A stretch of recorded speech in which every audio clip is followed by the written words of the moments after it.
All right. Thank you. God damn it. I feel like I might agree with most of what they say in this, depending on how economic we get. Oh, no. Look, I'm starting to build solar panels. Are you proud of me? Look, they're good, too. It's a good setup. All right. Good luck. Here we go. Thank you for coming back. Enjoy the show. It's about to start momentarily. Please do consider joining Mug Club at louderwithcrowder.com/Mug Club for additional content to support the show because we're not monetized on here. And if not, just bookmark the page. Pick another video, go by most popular. Wait, why? I want to do recent shit. I want to talk about recent events, motherfucker. Conservative. Little did you know when I said a conservative video review, what I actually meant was I'm going to be a conservative reviewing videos. Fucking got him. Check in every day. We have a new video that goes up every weeknight at 9 p.m. Do a video, not the podcast? Wait, why?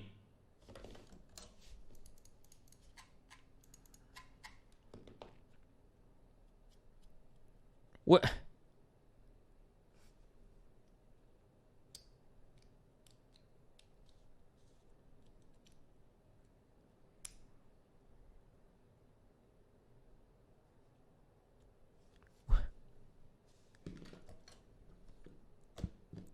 All right, I'm sorry, guys. This is too complicated. We're just gonna play League of Legends.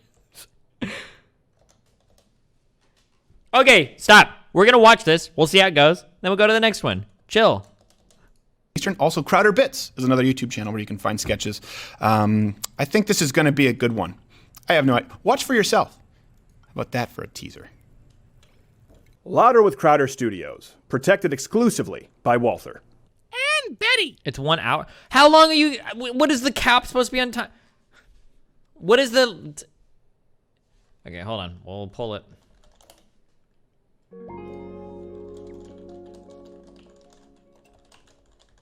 Stop stopping.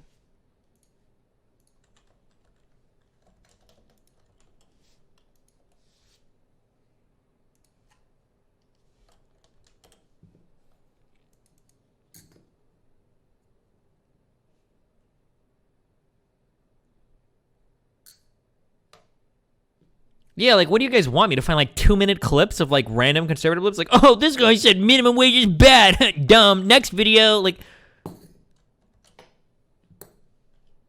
Okay, we're watching this. Get fucked. We'll see how it goes. Skin drier than Afghanistan. You call him bros, I call him Windows. 29th on Sunday on the show. Jesus Christ. Never stop stopping. This is called the Please Alice Cooper Don't Copyright Us. I will be devastated Yeah, please. if that happens because you are my idol. We have on the show today, we have Ben Shapiro. Oh, whoa. yeah. Great gentleman, Nice. very Jewish. We'll be talking about student loans. Quick announcement, there will be no live show next Thursday. Does everyone know why? Yeah. Boom. It is going to be our annual live Oscar stream party. Yeah. That is Yes. February 9th on Sunday, 7:45 p.m. Eastern. Please don't strike us. Yes, or as I refer to it, hurricane time zone. Yes, so exactly. we're in tornado time zone. You're in hurricane time zone. that makes sense. We have on the program, of course, my half-Asian lawyer, Bill Richmond. How are Hey you, guys, sir? great. Glad to be here. Oh, that was very uninteresting. How are you there, Quarter Black Garrett? What's up, my What? Whoa! Whoa! Whoa! Yeah. Whoa! Right away, I see by the way. Done. Our producer, I saw him. I swear to you, I just saw our producer with his pen. Oh, no. Go, censor. I just saw the flip of the pen and eyes, the white of the eyes go. He's only a quarter. G Morgan A. What's the one of the day? We've got Immortal. Immortal Cabernet. Like Immortal. Okay, never mind. We're not doing this. I don't care about this. Okay, we're already done with that. All right, what else do we have? Yeah, I'm talking about.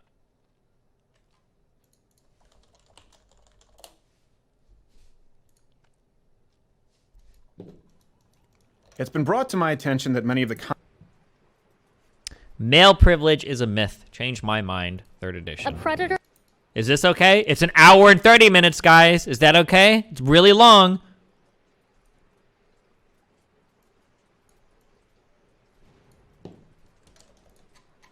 Okay. Would probably want to take me before taking you because I'm smaller.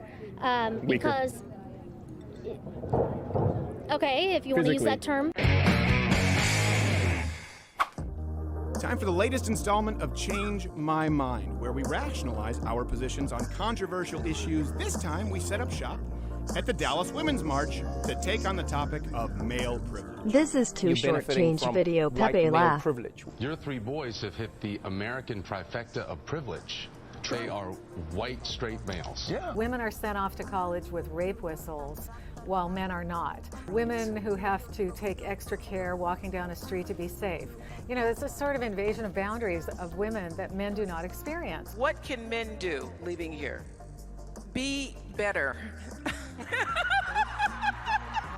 I'm not convinced. But what do you think? What defines privilege, and are males, particularly white males, in 2020? So to be clear, going into this so that we understand, right, the idea of white privilege or of any privilege is that compared to the alternatives in said category, you're going to be doing better off if you have like a certain characteristic versus not having it. So for instance, if you all else equal a white person and a black person, the white person is probably going to be a bit more advantaged in life than the black person, assuming every other trait is equalized, right? That doesn't mean, so common straw man talking points are, that doesn't mean that a poor white crackhead family, single parent household, that white guy is going to be doing better than Barack Obama's children just because he's white. That's the straw man version of that take, okay?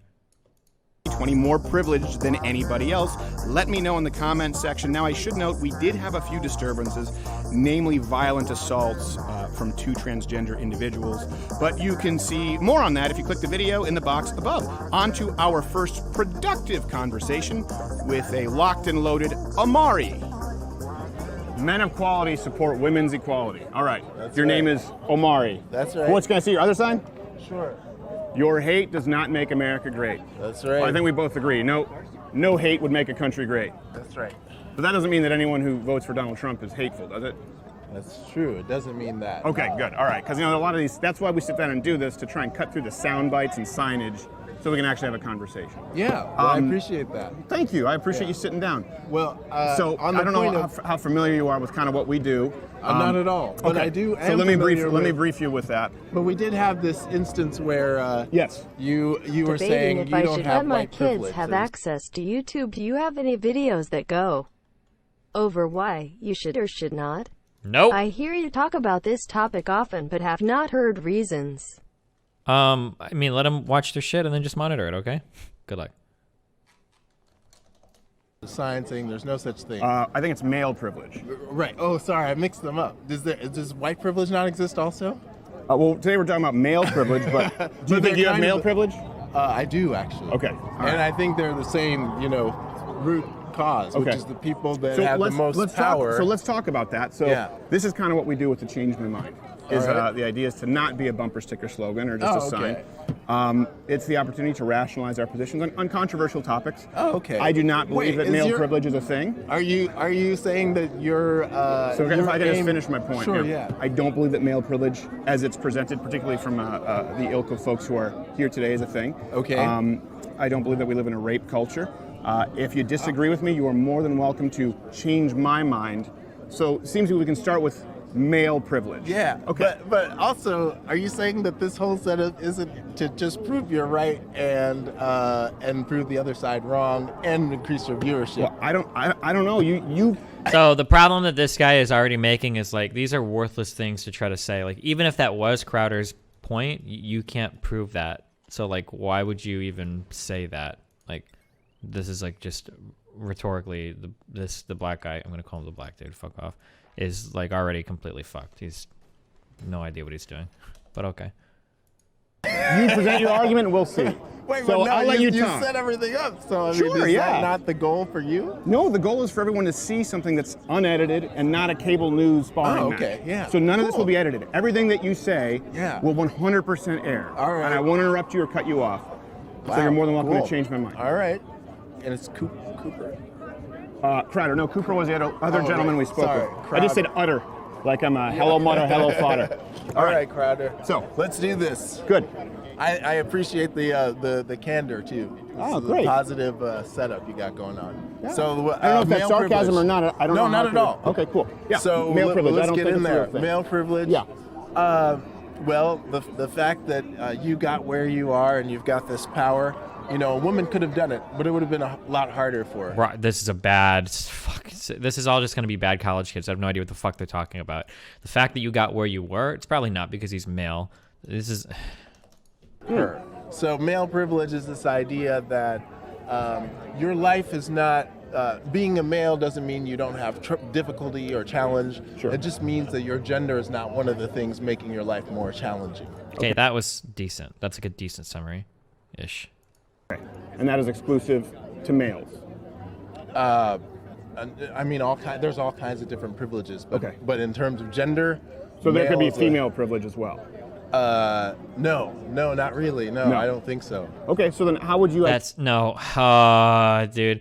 He's getting railroaded into the dumbest fucking things ever. These aren't hard. Yeah, I'm sure that women are privileged in some ways. So, for instance, when it comes to like what are common MRA talking about, it's like family courts or whatever, or maybe being believed by the cops in like a domestic abuse, situation. Like, of course, there are some ways. Everybody is privileged in some ways, right? But generally speaking, male privilege is preferential to any female privilege as like a whole. I guess sort of substantiate that. Substantiate. Yeah, why? What allows you to make the presupposition that my life inherently, as a male, is easier than a female, and that privilege only exists for males? See, that's where I have a disconnect. All right. I mean, I could pull up some stats, but I mean, generally we know that women make less money than men. Really? Okay. Women are the victims of rape and sexual violence at the hands of men much more often. Okay. Than the other way around. Right. And you kind of just go down the list of the ways that women get screwed over in our society, and that I appreciate. Yeah, by the way, you're making a great. I want you to continue. You're making a great case. So it was paid more. Yeah. Raped more women. Yeah. And please, continue. But I just want to make sure I keep track of them. These are great. This is the whole point. I just want to hear what you. Yeah. No. I mean, I haven't looked at the whole list. I've just sort of. Even just that's a good start. It's something as simple as the lived experience of women. Right. Where my wife, she would have loved to have this conversation with you, but her job prevents her from doing that. Mm-hmm. She can't be on camera. But her experience is she walks down the street, and depending on the men that are there, she's objectified. She's turned into a sexual object by a group of men who are saying, "Oh yeah, I want to do this and that to your body." That's a really valid point. So, walking down the street. Yeah. This is the walking down the street. This is one of the worst. Like a much better example for the same type of thing would be if you're asking for a raise as a man, the chances that your boss is going to try to fuck you is going to be less. That gets across the same type of point rather than going for this walking on the street shit. Because there's like a million ways that Crowder can bring up, like, well, maybe men get into fights more often, or maybe men are victims of violent crime more often, or something like that.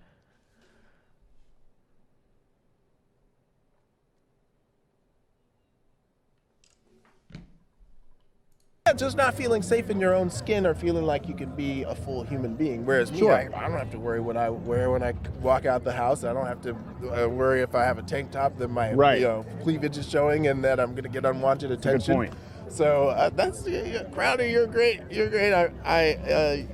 This is a. Well, I'm sitting. I just want to listen first and hear you kind of make. Because I think maybe where we would agree is legally there are no recognized rights that men enjoy in 2020. I don't know if you do that. I still keep saying 2019. Yeah, there are no legally recognized rights afforded to men in 2020, not afforded to women. So we would agree on that. And you're talking more so societal sort of ramifications. Well, and actually, I'm not sure about that. Women got the right to vote in 1920. You just have to agree with that, of course. When we talk about like privilege, these aren't things that are generally formalized in law, generally. So we're 100 years on from that, so they can vote. Yeah. But what other things are in there that, I'm not sure that legally there aren't biases against women still. Yeah. There may be, there may not be. I don't think there are. Okay. Well. And that's what I'm saying. If you have some, I would be willing to I hear don't it. have any, but I would be curious to look and see. So maybe, for example, if you, this whole abortion thing, if you have a child and the child isn't healthy because you were taking drugs at the time because you're an addict or whatever, and then you get thrown in jail for child abuse, the woman's getting thrown in jail. The man who impregnated her is not getting thrown in jail. Maybe that's something to look at as far as a standard that impacts women. I'm sorry, I'm just a little differently than it does men. I don't mean to interrupt you, but no, go ahead. Do you mean that if a mother abuses her child and goes to jail, you believe the father should go to jail? No, I'm saying in terms of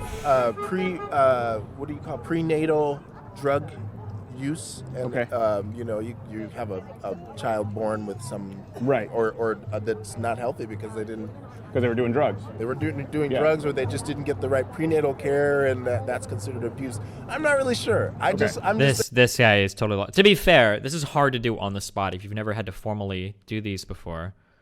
But yeah, this guy is totally lost.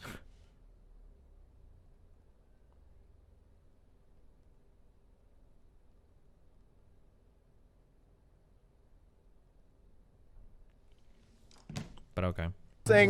I'm not doing, when we're doing video reviews and shit, I'm not putting them at 1.5 or 2 or whatever times. I'm trying to listen to the content and think up arguments. 2.0 or 1.5 is just like I'm trying to like hear something real quick and then digest it and then move on. Okay, I'm not going to speed up these videos. Fuck off. Okay, I just want to make sure that because if we had this conversation 100 years ago and a day, then it would be like, well, clearly women are legally not don't have the same rights as far as voting. Yeah, for example. But what other examples could there be that we don't pay attention to or aren't as okay. When you have advantages that are enshrined in legal rights, and then those legal rights are stripped or changed such that you no longer have those advantages, you still have the material conditions. Oh, God, I hate that fucking word. But you still have the material conditions that you inherited as a result of those legal rights prior to the laws being rolled back. So, for instance, when Jim Crow laws, the 1964 Civil Rights Act, when those things were removed, and now it wasn't legal to discriminate on black people, white people still had decades and generations and centuries to build upon their wealth to not to inherit. What do you do to your kid? Give your kid to inherit something to them?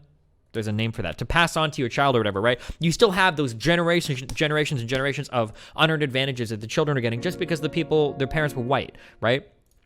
I'm skipping donations. Stop donating fucking 12 fucking hours of... I'm muting these when we do this, okay? You guys are pissing me off. Why are you being so harsh on this guy who's having a debate while you're sitting behind a computer listening? I literally just said, like, and you're just memeing. Never mind, I think it was meme.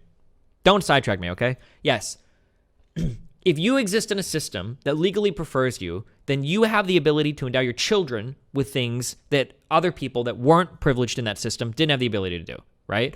If you take away those laws, like imagine you live on an island and for 100 years, some people were allowed to buy stocks and trade stocks in an investment bank and the other people weren't allowed to. And then after 100 years, you just get rid of that law and now the other people can, they're still going to be hopelessly behind, right? Just because a law goes away doesn't mean that all the advantages that went along with those laws have gone away with it. That's an incredibly naive and stupid point of view that shows that you have no idea how the intersection of legality and culture and society and finance and all that shit works. It's stupid, yeah.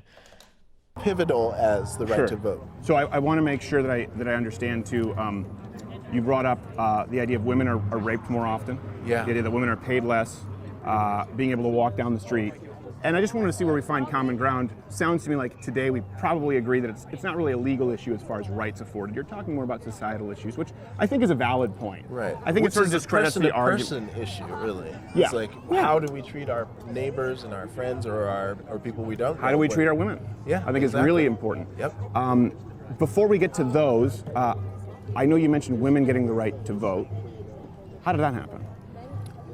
My understanding is that there was women suffragists who went out and marched just like we're doing now so that women could cast a ballot.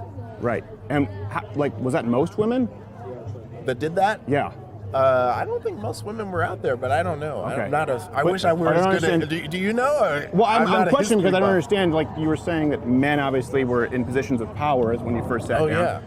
Yeah, look at that. Yeah. Congress is well, hold on, I'm going back to when they got the right to vote. Okay. So how does a woman cast a ballot to get the right to vote if she can't vote? She has to agitate. She has to... so who gave the right to vote, I guess is my question.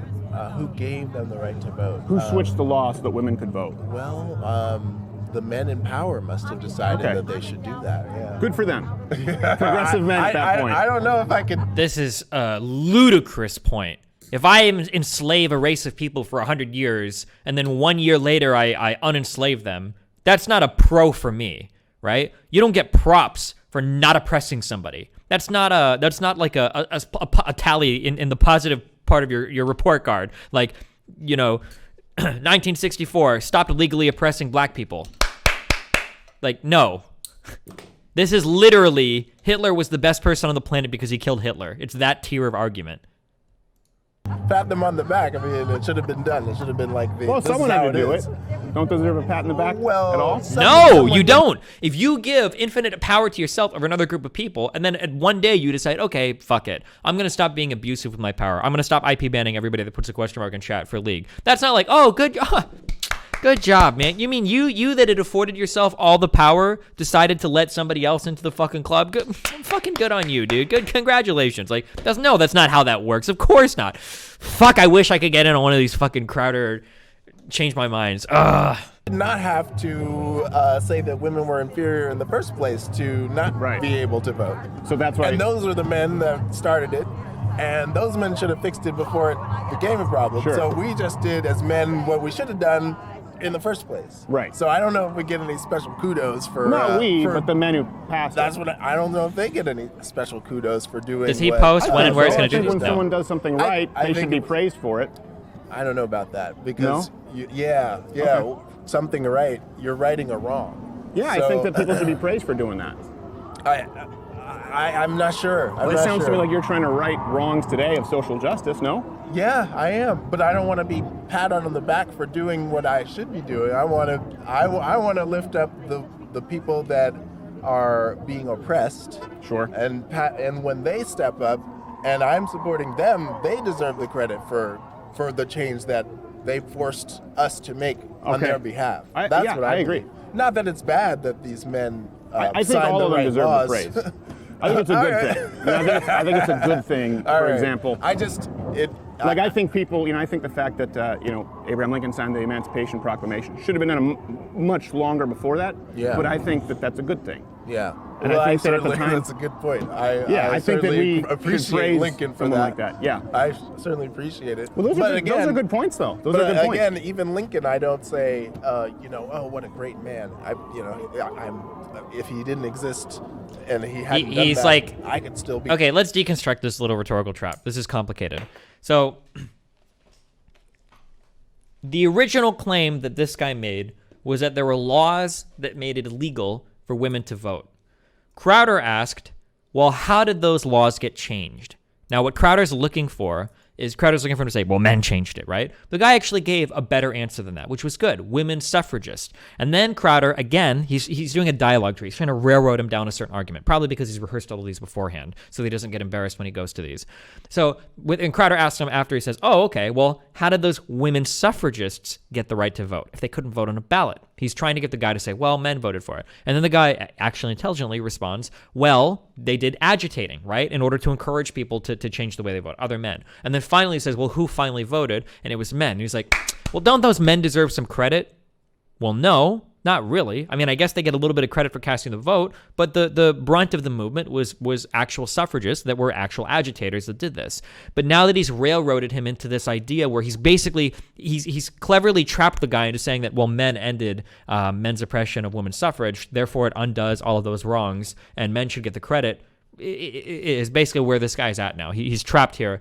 And this guy doesn't realize what's happened, but now he's bought into this ridiculous position where he can't actually say, like, well, yeah, it is good for the guys that ended women's suffrage. Now he can't say, well, it's good that Abraham Lincoln ended slavery. He can't say that it's good that even he's doing anything good because he's trying to end oppression, right? Like, now he's in this impossible to defend area where Crowder is like, rhetorically trapped him into buying into all of these stupid conclusions that he can't be happy that anybody ends anything ever. And now Crowder has won this section of the argument as a result of that little rhetorical trap.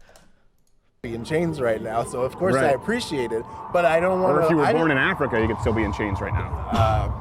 I suppose. Or the Middle East. That was a very strange race realist argument. I don't know where that came from. That was a very Richard Spencer-esque, black people today in America are better off than they would have been if they would have been left in chains in Africa. So good, thank God for slavery is essentially the argument that he just made in that question. But okay. or Qatar, or I don't know, anywhere. Slavery all across the world. This is true. Yeah, it's so, terrible. Point being, don't raise up this man because he used his privilege for good above the folks that, in the down, that were one down and rose up. Yeah. How do you respond to that, Destiny? You can't justify an oppression of a people based on the idea that the consequence in the future may or may not be good. That doesn't make sense. Like, let's say, for instance, I were to take 100 slaves into my basement and I were to force them to work for me. Now, let's say that there happened to be like a nuclear holocaust outside and those 100 people survive. Can I justify my initial aggression against those people by saying, oh, well, look, I guess it turned out okay? No, it would have been immoral at the time just as much. Them first. Let's put the attention where it belongs. And the people who have fought for their rights and gotten their rights. Do you really think Crowder's using that rhetoric to justify slavery? I don't know if that's Crowder's ultimate position, but I've heard many a racist person use that very same thing. For another version of that argument, what was the... For another version of this argument, Spencer makes the exact same type of argument. Benefited from their Africans have benefited from their experience with white supremacy. And we just have to look at the... Really? I'm just going to leave that out there. I'm just going to leave that out. That is not even worth challenging. You have at it. Africans have... Look at the average life of an African American in the United States. It's far better than any African living in Africa. Really? So that's just a de facto white nationalist argument. You can sit here and tell me that it's not, but I know that it is. I'm not a fucking moron. I've heard this plenty of times from these types of people, right? And it's the same type. Oh, well, you could be in chains in Africa. It's the same type of argument. Now, I don't know if Crowder is actually like a race realist or a racist or an alt-righter. I don't think he is. He's more comes off as just a neocon to me, like a Ben Shapiro type. But that is a very racist argument that's used commonly by race realists and white nationalists. And pushed the more progressive among the oppressors. Yeah. Well, let me ask you this. What if, let's say Abraham Lincoln signed the Emancipation Proclamation, right? Let's say Abraham Lincoln outlawed slavery, and let's say slaves themselves didn't want to be free. This is not the case. I'm just saying a hypothetical, right? Where's this going? Well, I'm saying with the women's suffrage movement. Okay. Wouldn't those people deserve to be praised if, for example, the overwhelming majority of women didn't want the right to vote? They were the ones advocating against it, not men. So wouldn't the men deserve the praise if they gave them the right to vote when women didn't want it? I'm totally confused by this question. The majority of women didn't want the right to vote. They were against it. Yeah. Oh, wow. Do you know why? I did not know that. No, yeah, why? The reason why was because they thought that it would actually increase their work burden, decrease their quality of life, and a lot of people don't know this, but when you had to vote, it was actually a privilege in the sense that you had to either be a landowner, you were eligible for the draft. But why would... Brigade. Are you in a bucket brigade? No. That's where it's mandatory firefighting service, right? And so women didn't want the right to vote, which is kind of interesting. A lot of people assume they did. Men wanted women to have the right to vote. Why do people fight so hard against these groups getting their rights to vote if it's such a burden? Well, my point is they didn't. There wasn't a push to vote, and then when it came to... Even if that was factually true, it's not really relevant to anything, right? Like, even if that was factually true, I'm curious if it actually is. It wouldn't surprise me if the majority of women at the time were in favor of the status quo, but I wonder how we would fact check something like this. To Wikipedia we go. I'm probably familiar. I probably want women's suffrage in the United States. Women's suffrage in Canada, in...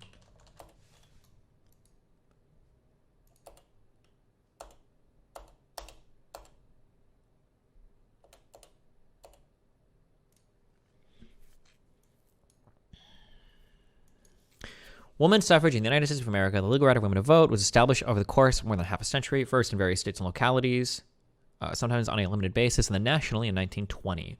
The demand for women's suffrage began to gather strength in the 1840s, emerging from the broader movement for women's rights. In 1848, the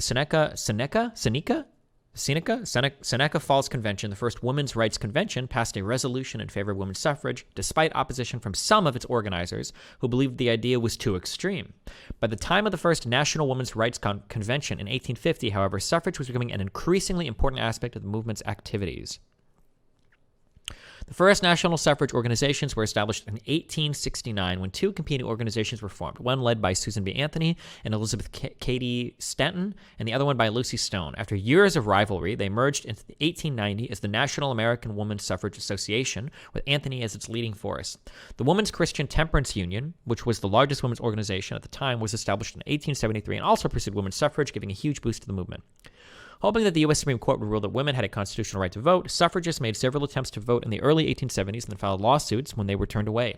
Anthony actually succeeded in voting in 1872, but was arrested for the act and found guilty in a widely publicized trial that gave the movement fresh momentum. After the Supreme Court ruled against them in the 1875 case Minor v. Happersett, which was a case that the Constitution did not grant anyone, and in this case specifically a female citizen of the state of Missouri, a right to vote even when a state law granted rights to vote to a certain class of citizens.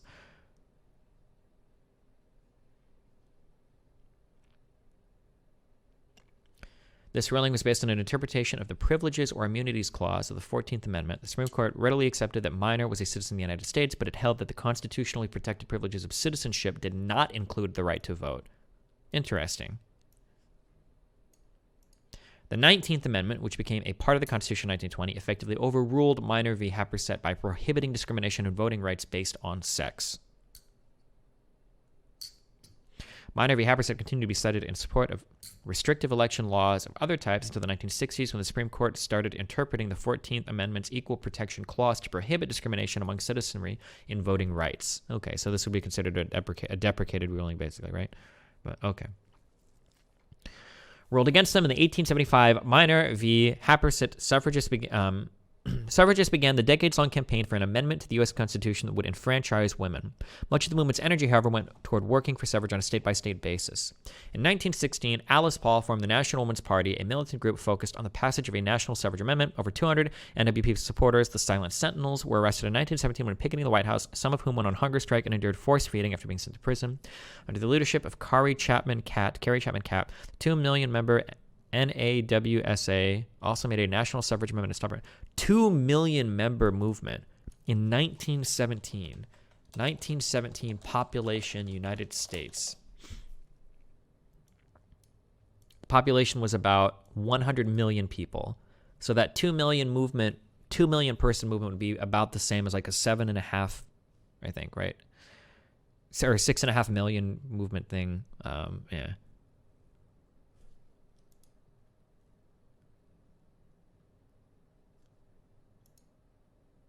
The right of citizens in the United States.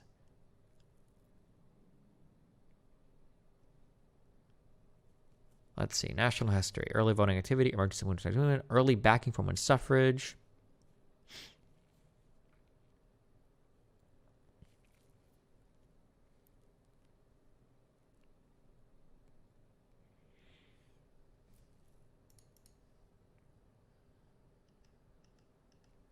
Oh, the Atlantic covers this as well. Okay, yeah, we can read this for a second.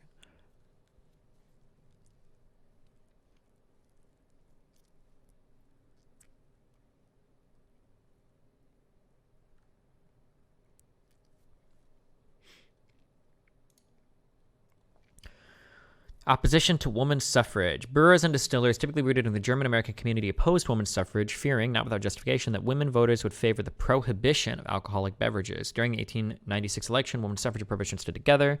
This was brought to the attention of those who opposed both women's suffrage and prohibition. In order to disrupt the campaign's success, a day before the election, the Liquor Dealers League gathered some businessmen to help undermine the effort. Rumors said that these businessmen were going to make sure all the bad women in Oakland, California acted rowdy in order to hurt their reputation on a turn that would lessen the defeat could lead to allegations of fraud. Some other businesses, such as Southern Cotton Mills, opposed suffrage because they feared that women voters would support the drive to eliminate child labor.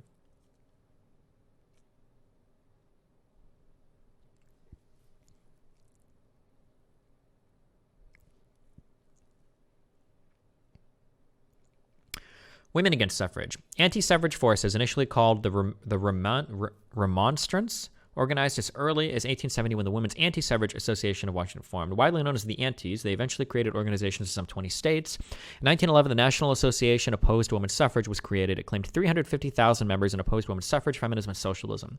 It argued that women's suffrage would reduce the special protections and routes of influence available to women, destroy the family, and increase the number of socialist-leaning voters.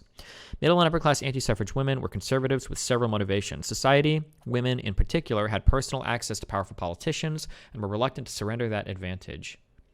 Most often, the antis believed that politics was dirty and that women's involvement would surrender the moral high ground that women had claimed, and that partisanship would disrupt local club work for civic betterment as represented by the General Federation of Women's Clubs.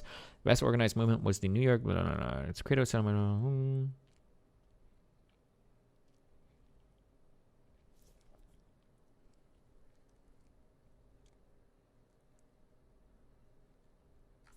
Okay, let's read this Atlantic article on this.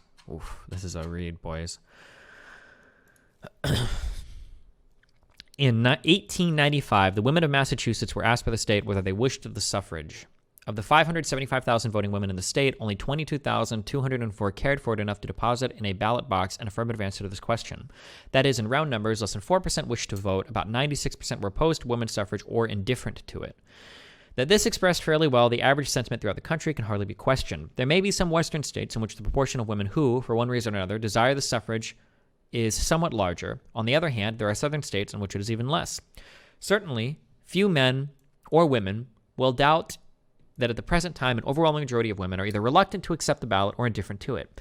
Why this indifference, this reluctance? This is the question which in this article I seek to answer. Briefly, I believe it is because woman feels, if she does not say clearly, that the question of women's suffrage is more than merely political, that it concerns the nature and structure of society, the home, the church, the industrial organism, the state, the social fabric. And to a change which involves a revolution in all of these, she interposes an inflexible, though generally a silent opposition. It is for these silent women, whose voices are not heard in conventions, who write no leaders, deliver no lectures, and visit no legislative assemblies, that I speak. It is their unspoken thought and feeling I wish to interpret. Open an acorn. In it we find the oak and all its parts, root, trunk, branches. Look into the home. In it we find the state, the church, the army, the industrial organization. As the oak is germinate in the acorn, so society is germinate in the family. Historically, the family is the first organization. Biologically, it is the origin of all other organizations. Abraham builds an altar, and his wife and children and servants gather about it for the evening sacrifice. The family is the first church. The herds and flocks are driven daily to their feeding grounds by his sons and servants. The family is the first labor organization. His counsels, guides, directs, controls the children and servants. The power of life and death is in his hands. The family is the first government. The brother is carried off in a raid by robber bands. Abraham arms and organizes his servants, pursues the robber bands, conquers and disperses them, and recovers the captive. The family is the first army. Moreover, it is out of the family that society grows. As the cell duplicates itself, and by reduplication, the living organism grows, so the family duplicates itself, and by the reduplication of the family, the social organism grows. The children of the family come to manhood and marry the children of other families. Blood unites them, the necessities of warfare, offensive and defensive, unite them, and so the tribe comes into existence. For the united action of this tribe, some rule, some authority is necessary, thus tribal, state, national government comes into existence. These families find it for their mutual advantage to engage in separate industries and exchange the product of their labor. Thus barter and trade and the whole industrial organization come into existence. These families, thus united by marriage into one tribe, cemented by war in one army, bound together by the necessity of united action in one government, cooperating in one varied industry, find in themselves a common faith and common aspirations. In a word, a common religion, and so the church comes into existence. Such, very briefly stated, is the development of society as we read it in the complicated history of the past. Historically, the family is the first social organization. Organically, it contains within itself all the elements of all future organization. Biologically, all future organization has grown out of it by a process of duplication and interrelationship. In the family, therefore, we find all the elements of a later and more complicated social organization. In the family, we may discover written legibly the laws which should determine the structure of society and should regulate its action. The family, rightly understood, will answer are often perplexing questions concerning social organization, whether it is military, political, industrial, or religious. The first and most patent fact in the family is the difference of the sexes. Out of this difference, the family is created. In the difference, the family finds its sweet and sacred bond. This difference is not merely physical and incidental, it is also physical and essential. It inheres in the temperament. It is inbred in the very fiber of the soul. It differentiates the functions. It determines the relation between man and woman. It fixes their mutual service, mutual obligations. Man is not woman in a different case. Woman is not man, inhabiting temporarily a different kind of body. Man is not a rough and tumble woman. Woman is not a feeble and pliable man. This article is totally fucking worth. Yeah, I don't know. Hold on. Let me just read this to myself.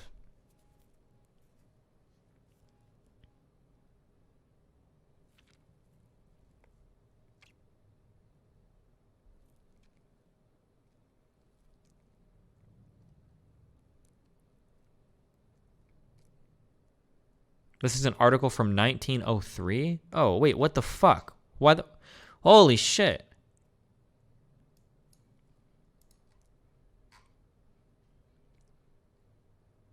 Wait, why am I even reading this?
Okay, so basically this article is saying that men and women are different, so women shouldn't vote. That's essentially what this article says. Okay, I don't care about this.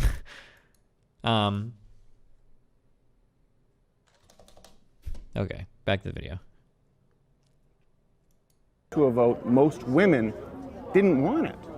It was the men who passed it. So would that change, assuming I'm not lying, would that change your opinion at all if men, even in the face of a majority of women not wanting the right to vote, said, you know what, it's the right thing to do, you should still have the right to vote? Do they deserve any praise? No? I don't think so. Okay. I don't think so. But I do think your points... There are men that can get praise for voting for... that men can get praise for voting a certain way, but like chiefly, it probably rests on all the women's suffrage movements that were agitating the men to vote that way. I think your point is really good because I need to learn about history because I think that's very powerful that you're aware of these things and you can pull out these factoids that. Well, that's a factoid. That's pretty big. A factoid would be like, you know, a black widow's venom is 15 times more potent than that of a diamondback rattlesnake. The fact that a majority of women didn't want the right to vote is kind of, you know, we've been lied to at large. If I'm not lying now. Yeah, no, for sure. I'm definitely going to go look that up, and I appreciate, and I didn't mean to disparage your factoid. No, I appreciate it. This is history. I'm a white male, I can take it. You can call me a piece of shit for all I care. I understand it. As far as the other points that you made, let's go back through them. The idea of women paid more. All right. Oh, also, okay, well, then let me rattle off really quick. Right. Women aren't paid more for the same work. Women are actually not sexually abused or domestically abused more. And as far as the anecdotal idea that women can walk alone home at night, well, it wouldn't necessarily be the same for a 115-pound shrimpy man and a 180-pound female MMA fighter. So that's anecdotal. We can't really look at that statistically. But no, actually men are raped more often when you include the prison population. And that does matter because men are convicted much more harshly for the exact same crimes as women. As far as the 77 cents on the dollar, if you believe that, I think you really should do a little bit more research because... All right, let's go back and let's talk about each of these claims. Here we go. Not sexually abused or... Women paid more. All right. Oh, also, okay, well, then let me rattle off really quick. Right. Women aren't paid more for the same work. Women are... So the idea that of the wage gap, okay, so real quick, let's just run through this. So a wage gap exists between men and women. The way that you calculate that wage gap is to say the average earnings of all men are greater than the average earnings of all women. The question is, why do men choose work that is paying more than women? Why do men choose to work more hours than women, etc.? That's the question about why the wage gap exists. The wage gap does not say that for the exact same work, a man will get paid more than a woman for the exact same job in the exact same position. Okay, that's not true. Firstly. Secondly, it is possible that there are some earnings differences that just exist because women, for whatever biological reasons, choose to work less than men. The question is more just the question is more just why do women make these choices? Is it because women are generally choosing it, or is it because there's some sort of oppressive force or sexist force that's preventing them from choosing to work different types of jobs? So, for instance, do women really want to be nurses more than doctors, or is that like a societal thing that they inherit that we could probably change? Right? That's a question that somebody would have. Are actually not sexually abused or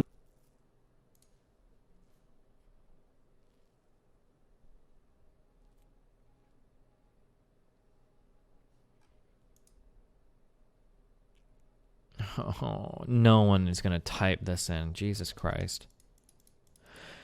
Destiny, so that's not privilege. Well, it depends on what the answer is, right? If there's 50 million TV shows and all the TV shows have doctors being men and women being nurses, and then you see women go into nursing more than men, and we find out that the reason why is because they see it on TV shows, that is a form of privilege. As a guy, you're not typically told that you can't be a certain type of job because of the gender you are, but as a woman, you might be. So that would be a form of like societal privilege, basically.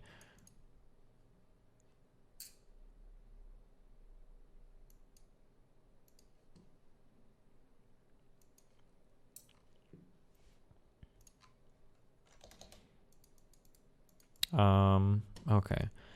AEL dot, let's see, AEL org publication. There really is no gender wage gap. There is a gender earnings gap. What is AEI? Does anybody know what this website is? What does it stand for?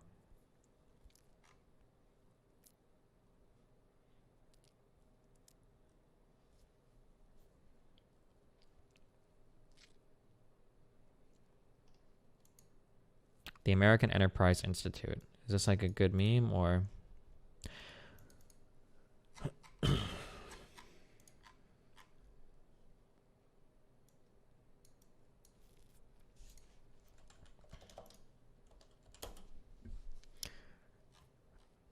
Okay, the idea that we can close the gender pay gap just by paying women more seems reasonable enough, as Facebook Sheryl Sandberg has intimated on BBC. So this is not a good reading of what the gender pay gap is. The idea that just paying women more fixes it is not true. The question is why do women go into different types of work? Why do women choose to work different amounts of hours? And what are the reasons that cause these decisions to be made? Like, that's the question. The idea that if you just pay every woman more money, that it would fix it this relies on a faulty reading of what the gender pay gap is.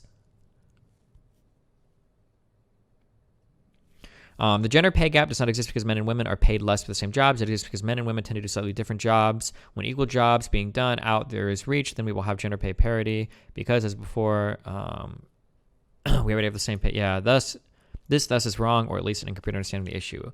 Fair pay for women must be backed up by stronger policies at work. According to Facebook, the firm's chief operating center said the first step is to start paying women well. Yeah, this is a stupid. Her argument is stupid.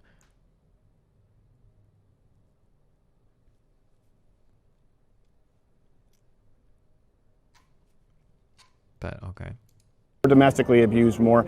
And as far as the anecdotal, let me rattle off really quick. Right. Women aren't paid more for the same work. Women are actually not sexually abused or domestically abused more. So it wouldn't, okay, so how would we find numbers on this?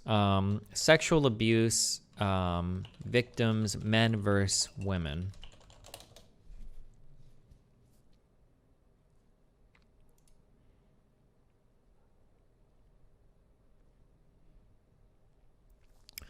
The National Statistics Domestic Violence Fact Sheet. View all of our domestic violence fact sheets. Okay. What is this organization? The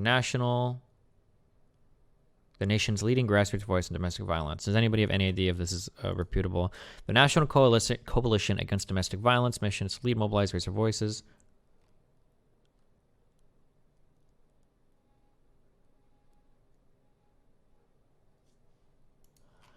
Destiny, one of her big arguments is how systematically women are less likely to argue for raises and bosses, are more likely to see the request for a raise from a woman as pushy rather than assertive. Sure.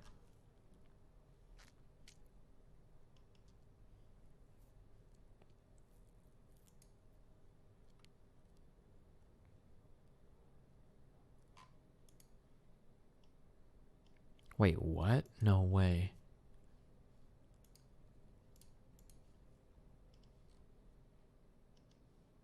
Was the prostitute super hot or just fine or what? She was fit. Wait, did he actually? You said you were gonna be honest this year. Wait. Yeah, they got together. Yeah, they got together. They got. I mean, mate, she's 17. Like, that's a legal age, mate. She's 18 in March. That's their business. It's nothing to do with me. Yeah. So what? Who cares? Who cares? Why do you care so much? Who cares? Who, like, don't. Was the prostitute? Damn.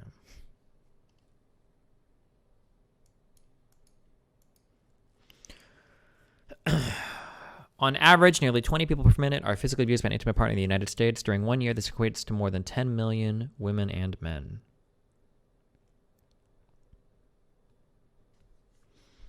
One in 4 women and 1 in 9 men experience severe intimate partner physical violence, intimate partner contact, sexual injury, and intimate partner stalking with impacts such as injury, blah, blah, blah. 1 in 3 women and 1 in 4 men have experienced some form of physical violence by an intimate partner. 1 in 7 women and 1 in 25 men have been injured by an intimate partner. 1 in 10 women have been raped by an intimate partner. Data is unavailable on male victims. So it seems to, in most of these stats, it wouldn't surprise me if we got kind of close to like abuse felt on both sides, but that women are more likely to be more severely abused than men, which seems to be the case here, especially if 1 in 7 women and 1 in 25 men have been injured by an intimate partner. 1 in 4 women and 1 in 7 men have been victims of severe physical violence. 1 in 7 women and 1 in 18 men have been stalked by an intimate partner.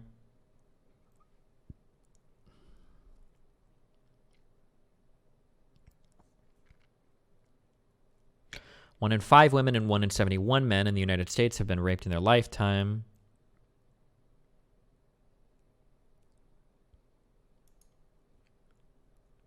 $19.3 million women and 5.1 million men in the U.S. have been stalked in their lifetime.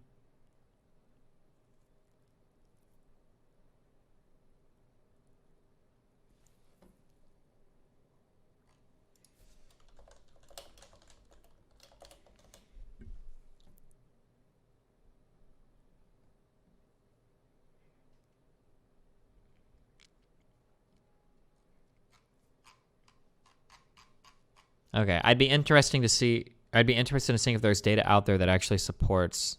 Oh, he actually links the exact site that we just went and read. So he's just lying about the stats here. This is just a blatant lie.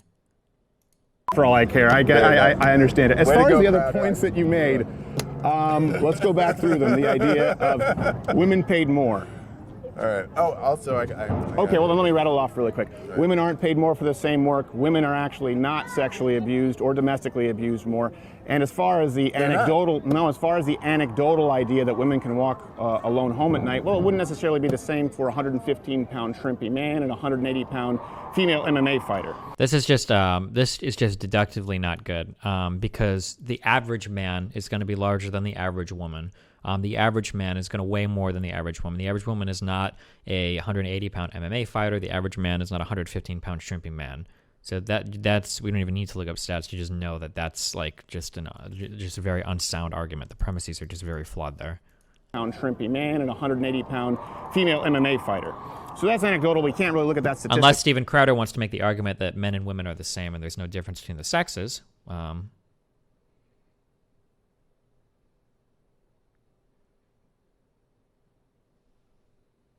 But okay. But no, actually men are raped more often when you include the prison population. And that does matter because men are convicted much more harshly for the exact same crimes as women. Yeah. While men might be raped more often in prison than women, which I'd be willing to accept that on its face. I don't know if I'd just accept it on its face value.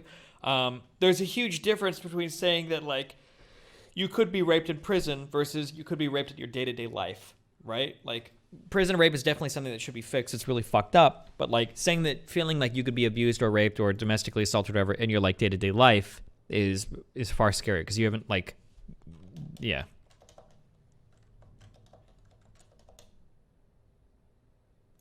far as the 77 cents on the dollar, if you believe that, I think you really should do a little bit more research, because all that does is compare the median income from women in the workforce to the median income of men in the workforce. It doesn't take...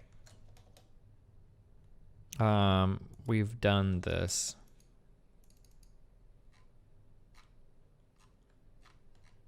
We just talked about this a ton, but... Destiny, here's a post in your subreddit compiling domestic abuse data that shows it's more or less equal rates. Yeah, I remember this post. We went over this a long time ago. The idea was that, like, if you take the right numbers, that domestic abuse, like, per incident seems to happen, like, almost at parity, but that the result of a woman to be severely injured from a domestic incident versus a man is much higher, like twice as high or more. Yeah. Take into account hours worked, it doesn't take into account risk of labor, doesn't take into account travel, time away from family. When you account for all of those facets, women actually, in most studies, make a little bit more than men, but exactly the same. So I think it's important that if we're going to have this conversation, and that's why I wanted you to sit down and speak, and I know some people... So this is a really good example of a Gish Gallop. He just, like, overwhelmed this dude with, like, 6 different facts that this guy has no chance to fact check. Crowder's memorized all of this data, and now he machine gun fires that out at this guy knowing that he can't respond to any of it. And hot. I think it does matter to speak the truth. Mm-hmm. I agree with that. You could drop the mic, Crowder. You just killed it. Well, you said you were short for time, and I didn't want to interrupt you. Thank you, Crowder. Thank you, man. I appreciate it. Omari? Yes, I'll say this. That's one thing I will say as a white man. Stephen, such an uninteresting name. Well, you know. Something like Omari. I'll never forget your name, but I'll always forget Bob. But Stephen, your resume is going to get more looks and more callbacks than mine because your name is regular, you know? Really? Or boring. Yeah. Well, I don't know. I'd like to see the stats on that. Oh, that you can look up. I was also my name was also associated with the first martyr. So my parents. It's funny that Crowder knows all these stats or whatever, but doesn't know, like, one of the most famous fucking studies on the differences between black names and white names when it comes to job applications. To be fair, that study is getting a bit dated. I think that was in the early 2000s. Black versus white names, job hiring. When was this? This was a huge study that was done, but this was quite a while ago.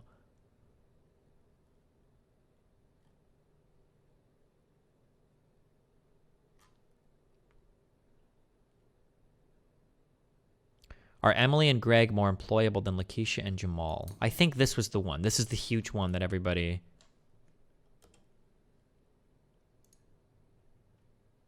This was in 2003. Okay, yeah.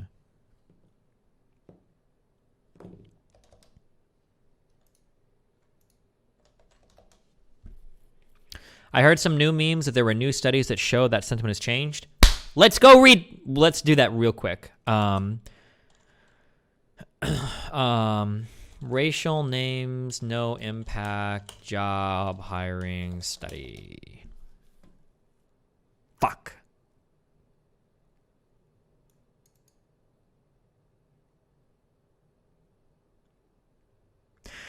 There is one study that got linked quite a bit to show that the racial discrepancies had actually disappeared.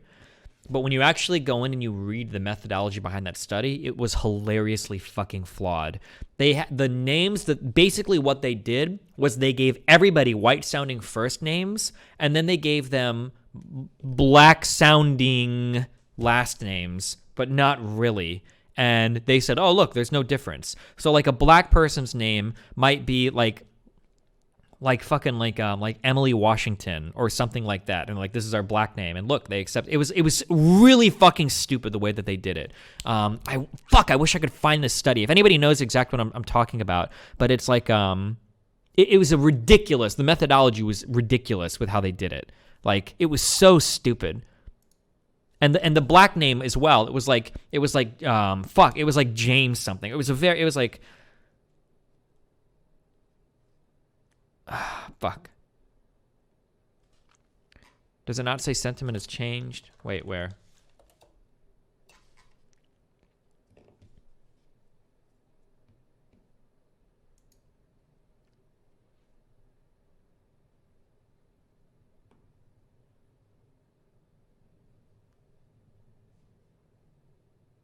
No, this has to do with Tang and race. Yeah.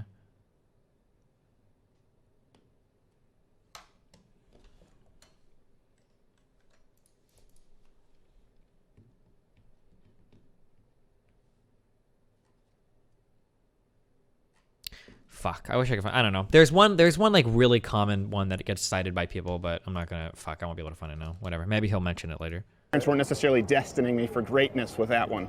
This is the first guy who was killed for Christ. Let's name our son after him. Yeah, I'm not thrilled about it. Yeah, but I guess no, you definitely dropped a lot of points there that I don't have a response for. But I just say, as a man in my heart, I know that women out there are struggling under oppression all over this country, and the facts are the facts. But people can choose different facts, and I just know what I. I don't think people can choose different facts. I think your first statement was correct. Facts are the facts, and I think that yes, there are examples of male privilege for sure, but there are also examples of female privilege. Yeah. And so I think it's important to recognize that there are privileges that go both ways. There is white privilege in the sense that there are certain advantages that white people would have, but there's also black privilege, that advantages that black people would have. There's male privilege in that certainly there's some biological advantages males enjoy. There's female privilege in that there are a lot of advantages females enjoy, but you don't believe that. Advantage doesn't mean the same as privilege. Privilege is like an overarching pattern of preference and power in a society, and that's what you got, buddy. That's what I got because I'm a white male? Yeah, that's right. I don't necessarily know that I agree with that. I know you don't. And I don't. try to change your mind, I do not agree with it. But if you come back with some statistics, well, it's only up when you want to go. But I appreciate it, Omar. Thank you. Thank you very much. All right, I appreciate keeping it civil. Okay, yeah, for sure, 100%. Be well. Stay safe. Yeah, I hope we get to do this again sometime. Absolutely. I'll look up the facts and we can do an sure. encore. Okay. Thank you, Omari. Thank you very much, man. Well, that went swell. Remember, if you want these videos to continue, please do consider joining Mug Club at louderwithcreditor.com/mugclub. $69 annually for students, vets, active military. You get this wonderful hand-etched mug and a full daily show not available on YouTube, along with the Blaze TV's entire catalog. It is the only thing that allows these videos to continue. If not, that's fine. Enjoy the rest of the show. Bookmark this channel and check back for new videos every weekday at 9 p.m. Eastern. Let's get back to it. Meet Hannah.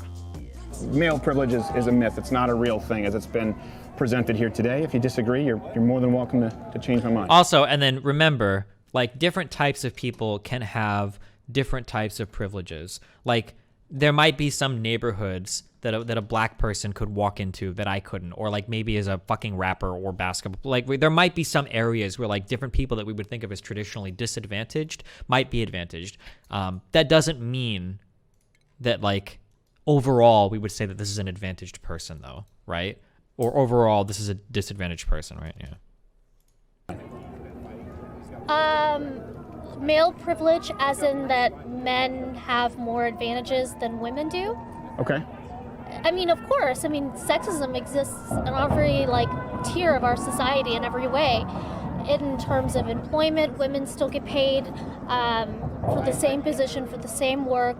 Can I do one thing really quickly? Yeah. The same position, same work thing, when you start to control for all the variables related to like same position, same work, I think there's still a difference that's unaccounted for between men and women paid, but it's like it's less than 5%. It's a very, very, very small number. It's not the 77 cents on the dollar that people like Obama quote all the time, but I'm pretty sure it's like less than... I'm pretty sure that it's like less than 5%. Someone in chat said 7%. I'm pretty sure it's like, it's very, very, very low. Because I just want to make sure we don't, as a cis white male, and we've had some people who are upset, can you define woman? I think gender is more fluid than people who are more traditionalist. Like to think I am very for trans rights and loving. Okay. Oh, this is a super cute rhetorical trap. Wow. What a cutie pie Crowder is here. So, well, you say that female privilege is real. Well, what even is a woman, right? So when we talk about privilege, okay, privilege is something that you inherit because a society grants it to you. So what society recognizes as a woman is going to be the most important aspect in defining whether or not you might have a particular type of privilege. That has nothing to do with like, well, what should society recognize, you know, trans rights or whatever, blah, blah, blah, because it's entirely possible that we might think that, well, you know, I think that, you know, a woman should be defined like this or male should be defined like this, et cetera, but society doesn't see it that way. That, like, you can still have that a personal opinion that trans rights are real, but society doesn't really recognize them. Therefore, trans people don't have the same privileges or whatever that a non-trans person would. Does that make sense? I was a little bit jumbled, but like this is a rhetorical trap that he's catching her in.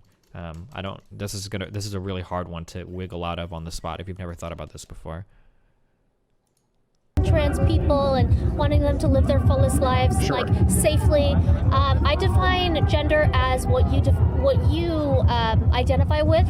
Well, how do we define woman? I just want to make sure that I understand. Someone who identifies as female. Okay. I mean, it's a complicated world. I can see how people who maybe if we were to try to explain this in trans terms, we would say that there's two things. We've got gender identity, which is how you identify as masculine or feminine, but then you also have gender expression, which is how you present yourself.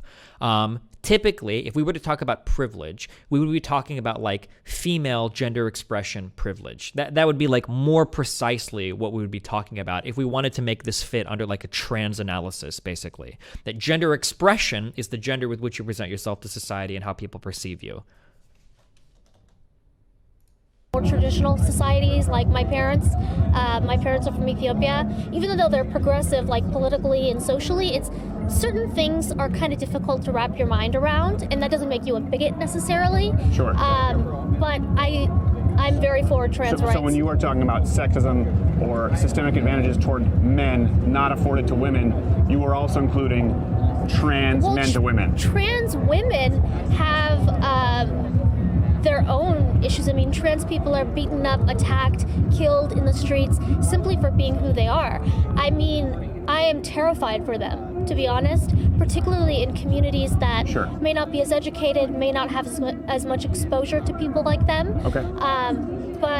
Okay, I just wanted to make sure that I didn't overstep my bounds. So we are including trans male to females among women. Okay. Yeah. So continue as you were presenting the idea of systemic male. So the only type of trans women that you could include, you have to be very careful when you tread on this. The only type of women that you could include under this type of privilege analysis would be women that convincingly are presented as women in society that are passing, as shitty as that sounds, because they're the only ones that are going to be treated in society as though they have like a certain type of privilege.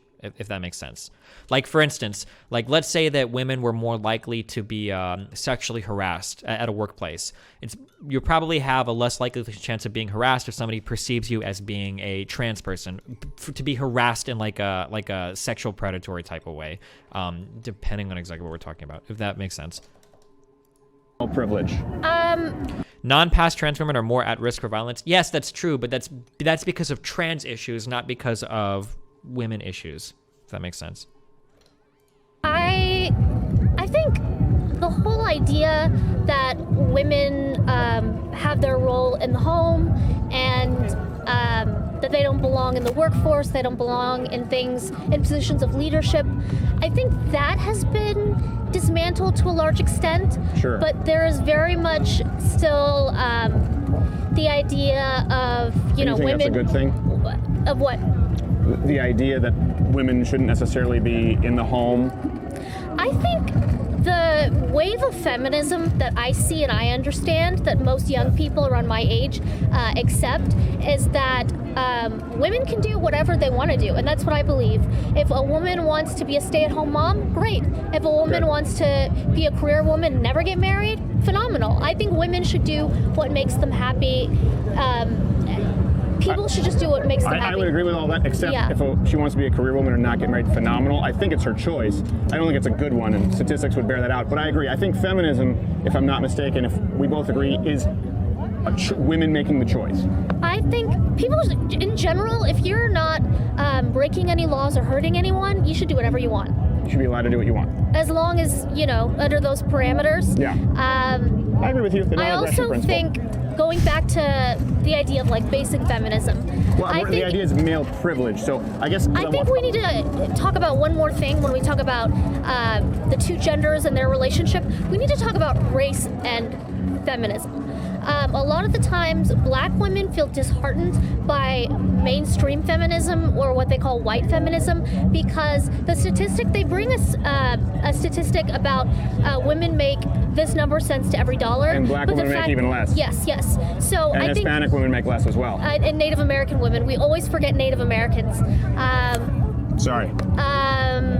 No, that's not just on you. I think as a culture we do. Sure. But we have to always be cognizant of intersectionality when it comes to relationships between the genders. So a lot to keep track of.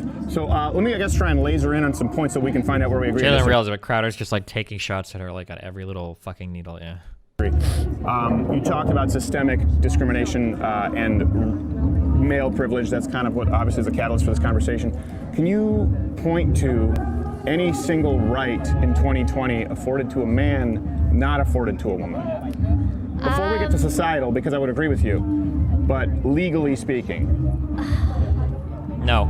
I think there might be some, I don't know, but it's not important to the argument. Yeah. But what you have to understand is that a lot of things on paper are set up a certain way for equality, but in practice it's very different. It's kind of like in theory there's equality, but in practice there's so many discrepancies. The glass ceiling still exists, okay, and it will in exist. Theory we have equality. What do you mean by that? As far as the law? Because we have the law, but there are so many. Okay, so there's the law, so much specifics we're equal under the law completely, but then in practice, Yeah. you're saying we're not. Okay. And there are certain things that are different, like for example, men can be drafted, women won't be into the military. That's female privilege. Yeah, I guess you could put it that way. It depends on perspective. Women are not allowed. Well, how does that depend on perspective? Women. Is that not a privilege to not be eligible for the draft? Some people want to be in the military, and that's maybe. Yeah, but women have the choice. Men don't.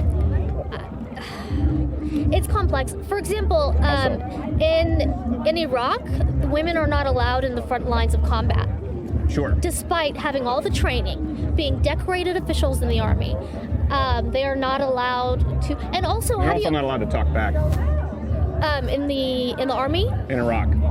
Saying I'm saying there aren't equal rights in Iraq for women and men. We would both agree on that. I'm talking about Western civilization, the United States. But it sounds to me like... No. I'm talking about in the Iraq War. Women in the United States military not serving in the Iraq War, yeah. Okay, because they can now. Yeah, and then let's talk about... and you see that as systemic discrimination, not allowing women in the front lines. I mean, if they are just as skilled in combat, if they've completed their training, if they are decorated officers... They're far less skilled. We had to lower the PT requirements for women to make it in. Women couldn't meet the same requirements that men did, so we lowered them for women. This is true, and it's really stupid. I don't know why women have lesser PT requirements to get into the military. It's really dumb. But this isn't really relevant to the broader argument. Again, we can recognize that there are some smaller parts where women might be privileged over men, but it doesn't change the overarching idea that in general in society, you're better off being a man than a woman. But we're getting like really lost in the weeds on these very, very narrow points that favor Crowder, mainly because he railroads the conversation. But well, in combat, it's not like it's with guns. It's with military-grade weapons, so it doesn't require... She's so not ready to argue about this. The same amount of we lowered the ruck times as far as how long you run with a pack on your back or carrying someone who's also in your platoon. We lowered the pull-ups, we lowered the push-ups, we lowered everything for female standards. And I mean, that's female privilege, right? Men had to meet a certain set of standards. There is not equipment that helps you climb onto a fucking helicopter. Like, we don't have like wheelchair ramps to get people like in and out. Like, you do need a certain level of physical fitness, even if you are shooting people with guns. Like, you carry around a lot of shit. You have to be awake for long periods of time. Like, a lot of the climate is very unfriendly. Like, there's a lot of shit that you have to do in the military. It's not just walking around with your fucking with your, oh God, I don't remember the name of your military garb, but you don't just walk around in like your military uniform with like your 1 M4 and just shoot people. Like, there's a lot more like physical work that goes into it than that. When women couldn't meet them, we lowered them. So I just think that's not female privilege. Oh, okay. That's promoting equality among the genders. How's that promoting? Oh, and now she's walking into the worst argument ever, that equality is actually making it easier for the. Oh God. Equality though, by lowering the standards. By allowing them to be involved directly in serving our... This is a kill shot for Crowder. So my country is less safe now because we're allowing women who are less qualified to do the work to come in and do this type of work. This is a slam dunk argument for Crowder. Country, giving women all the same opportunities. It's like, I think you're moving into the territory of affirmative action. That's what I sense here. Well, no, what we were talking about was the draft, and I think that's important. Yeah. because you said that's not a privilege for a woman to not be automatically eligible for the draft. Where we both agreed that feminism should be a choice, right? That's the idea of a woman choosing her life. A woman has the privilege of choosing not to go in the military. A man doesn't. And this is kind of important because it ties to the idea, of women's right to vote. You do realize that men only had the right to vote because they were eligible for the draft and bucket brigade and owned property. And women got the right to vote without being eligible for the draft. I believe that women had. Wait, what? Say it again? Okay. So, do you know in women's suffrage, when women were given the right to vote, 1920, yeah. Not for women of color. Women of color didn't get the right to vote we'll for get back decades. To that. But 1919 ratified in 1920, yes. And black women were, but before even that, within the women's suffrage movement, there was a lot of racism. There were most of the hold women... on a second. Let's stay with this, because right now we're talking about male and female. So, who gave women the right to vote? Who voted for women to have the right to vote? Progressive men. Men, sure. Progressive men. Did most women... And they had to fight for 80 years. But they didn't. Most women didn't want the right to vote. Did you know that? The majority of them didn't. Do you know why? So this is he basically hardcore trains for one or two different rhetorical points, and then he just dialogue trees you basically. This is every Steven Crowder changed my mind. It reminds me of what Darth Dawkins does on Discord. Because of the draft. Because of bucket brigade. Because voting was not seen as just an inherent birthright no matter what. It came with certain sets of responsibilities. To allow women to vote who didn't want it, we removed those responsibilities. I think when you are taught black is blue your entire life, you will believe black is blue. They were taught that women did not belong in, because if they're voting, they may vote for women into office, and they did not believe that women belonged in positions of power and positions of leadership. They were brainwashed. That's being indoctrinated. Okay. So the men who were brainwashing them to not be able to vote were the ones who overwhelmingly supported and got them the right to vote, even though women didn't want it. Men overwhelmingly supported the right to vote for women? As far as people... Who are the people who are oppressing women for centuries? Who are forcing them in arranged... She's correct, but she's getting emotional, so now she looks weak. Marriages where they're raped and being forced to bear children that they didn't want, that they couldn't provide for. Women were oppressed since the beginning of time, except for maybe a few classical Greek societies. Women were oppressed in every corner of the world. The majority of men did not support the right to vote. The majority of men were trying to disenfranchise the women's suffrage movement since it began in the 1840s. I'm a little confused. How do laws get passed? Men were the ones who put Susan B. Anthony in jail for trying to register let's to stick vote. With the vote. How do laws get passed? Through both houses of Congress. Okay. And in order for it to pass, I just want to assume I don't know a whole lot.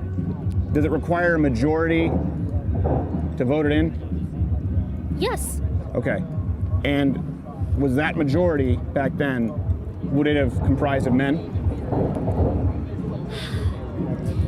Men, when they were facing the pressure of a cultural shift, they did what was right. Okay. They had changes of hearts. They changed their perspective, and that was because of the tireless work of these men. Tried to disenfranchise them every step of the way. No, that's not accurate. But let's move on to today. She was close there to the correct answer. I do have some sources here afterward, which will be interesting. Some kind of data on how many women wanted the right to vote. Again, provided that it came with the current set of responsibilities that voting did at the time.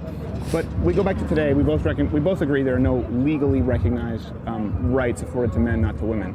Well, you mentioned systemic privilege or societal privilege. Mm-hmm. Could you give me some examples of that? So in 2020, what is male privilege? Male privilege is not having to walk down the street and being afraid of being sexually harassed, of being catcalled, of being objectified, being treated as an object of sex and not a person with thoughts and feelings and dreams and goals and complexities. You don't have to walk down the street and feel afraid the way women do in certain parts of the country. Some of us do. And some of us much more so than women. And do you want to talk about other societies in the world? No, I want to talk about the United States, because I would totally agree with you with societies like you mentioned. I think you mentioned Ethiopia or India or Islamic countries. I would agree with you. Let's talk about. Ethiopia's a Christian country, but he very subtly gets his little Islamophobic comment. Yeah, in Muslim countries, sure. Ethiopia or India or Islamic countries. I would agree with you. Let's talk about. Ethiopia's a Christian country, but sure. No, I didn't say Ethiopia was an Islamic country, but I know Ethiopia. Not necessarily the same kind of rights that we have here in the United States, and as a general rule across the entire Islamic world, women are not afforded the same rights as men. I think that's horrible. So for the record, I obviously think women should have the right to vote. But where we disagree is I do think it's a female privilege to not be forced into the draft. Now, I do take your point here where you talk about walking down the street. I mean, we just had someone assault us right here to try and steal the sign. It was actually a woman. So it does happen with men as well. Now, as far as sexual assault, I would agree. I hate the sexual objectification of women. That's why I have a problem with feminism, because as I'm sure you know, women's liberation, the pornification of culture, it's been supported by most prominent feminists, and I've even seen women here supporting sex workers. So I think you and I would find common ground there. Oh my God. So objectification, there's a difference between sexualizing someone and objectifying someone. So this is like kind of hard for you to understand if you've never thought about this before. For a lot of people to understand, they've never thought about this before, right? So objectifying someone is basically saying like, hey, I'm going to treat you in a certain way because I view you in a certain way. Because I viewed you sexually, I'm going to treat you sexually, full stop. You get, like, that's it. Like sexualizing someone is just like, I'm going to go home and fucking jerk off because I think this is hot or whatever. Sexualizing someone, there's no problem with that. You can sexualize whoever the fuck, whatever the fuck you want in society. Who the fuck cares? There's no problem with sexualizing things in society. Objectifying things is when you make your sexualization of somebody their problem. When you objectify them by either harassing them, stalking them, et cetera, et cetera. Huge difference between the two of these. Just because you say you're pro-sex workers or pro-women's sexual liberalization or pro-pornography or whatever doesn't mean that you're pro the objectification of women. A lot of Twitch streamers have problems understanding this difference as well. As far as sex work, it's not something that I would want for myself or my family, but I think if it's two consenting adults, I don't see the point of criminalizing. I don't know if we should completely legalize it right now, but at least decriminalizing it. It may not be a fabulous life choice, but an adult has a right to, and oftentimes it's the conditions of people's lives. That's what people understand. I don't want to get. It's just we were talking about sexual objectification. I'm saying we agree on that. Yeah. I don't agree with you on the idea of walking home and not being fearful. First off, I think every woman should have their head in a swivel, and I think every man should. And yeah, I do think that men commit a significant amount, a majority of the violent crime in this country, but it's also perpetrated against men.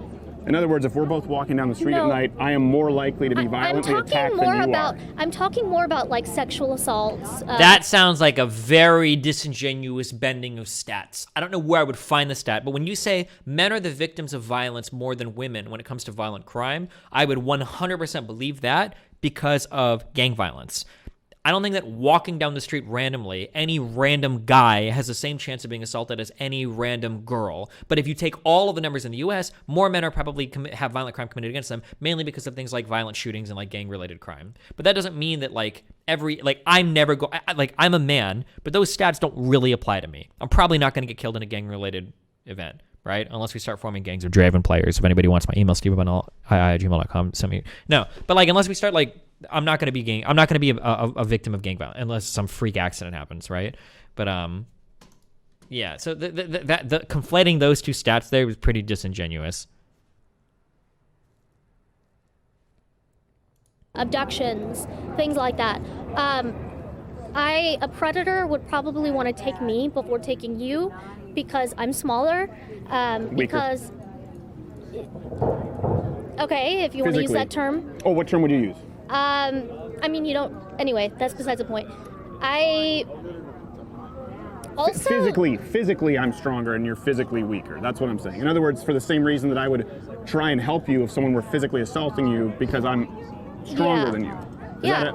And someone could drag me into a van a lot easier than they could drag you into a van. It's interesting that Crowder, I don't know why, now he's pointing out sex differences, and that's a big win for him. But just earlier, he was like, well, a 115-pound skinny man is more likely to be assaulted than a 180-pound MMA fighter woman. It's interesting that now he's like reversed his position on that, but she's not aware of the previous conversation that he had, so she obviously can't call him out on that. It'd be harder to drag my fat ass into a van. But that being said, men are the victims of violent crimes more than women. what about slut shaming? Okay, well, I guess let's just switch topics. What about slut shaming? What about promiscuity and how women are demonized for having sexuality?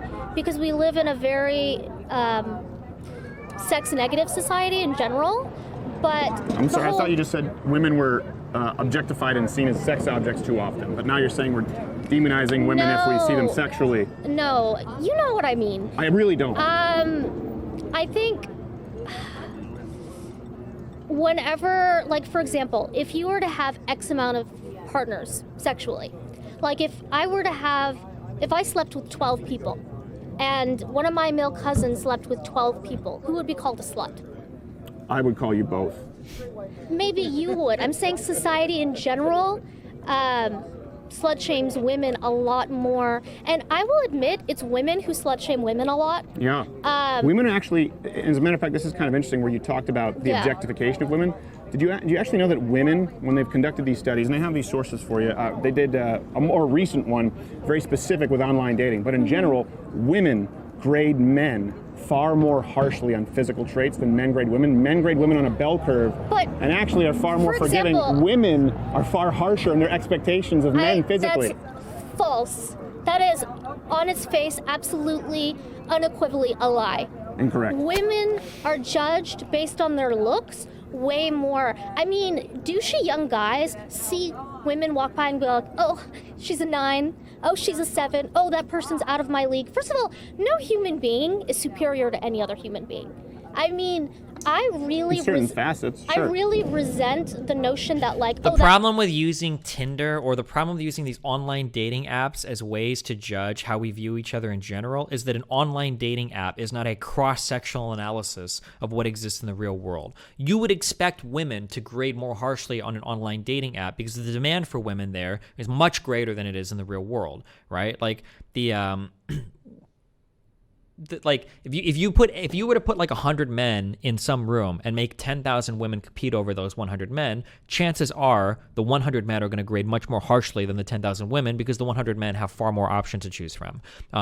It's not a good correlation 1-to-1 in what happens in the real world. Now we can point to some things in the real world being true as well, like men tend to prefer like going after purely sexual relationships over women, which seems to be kind of true.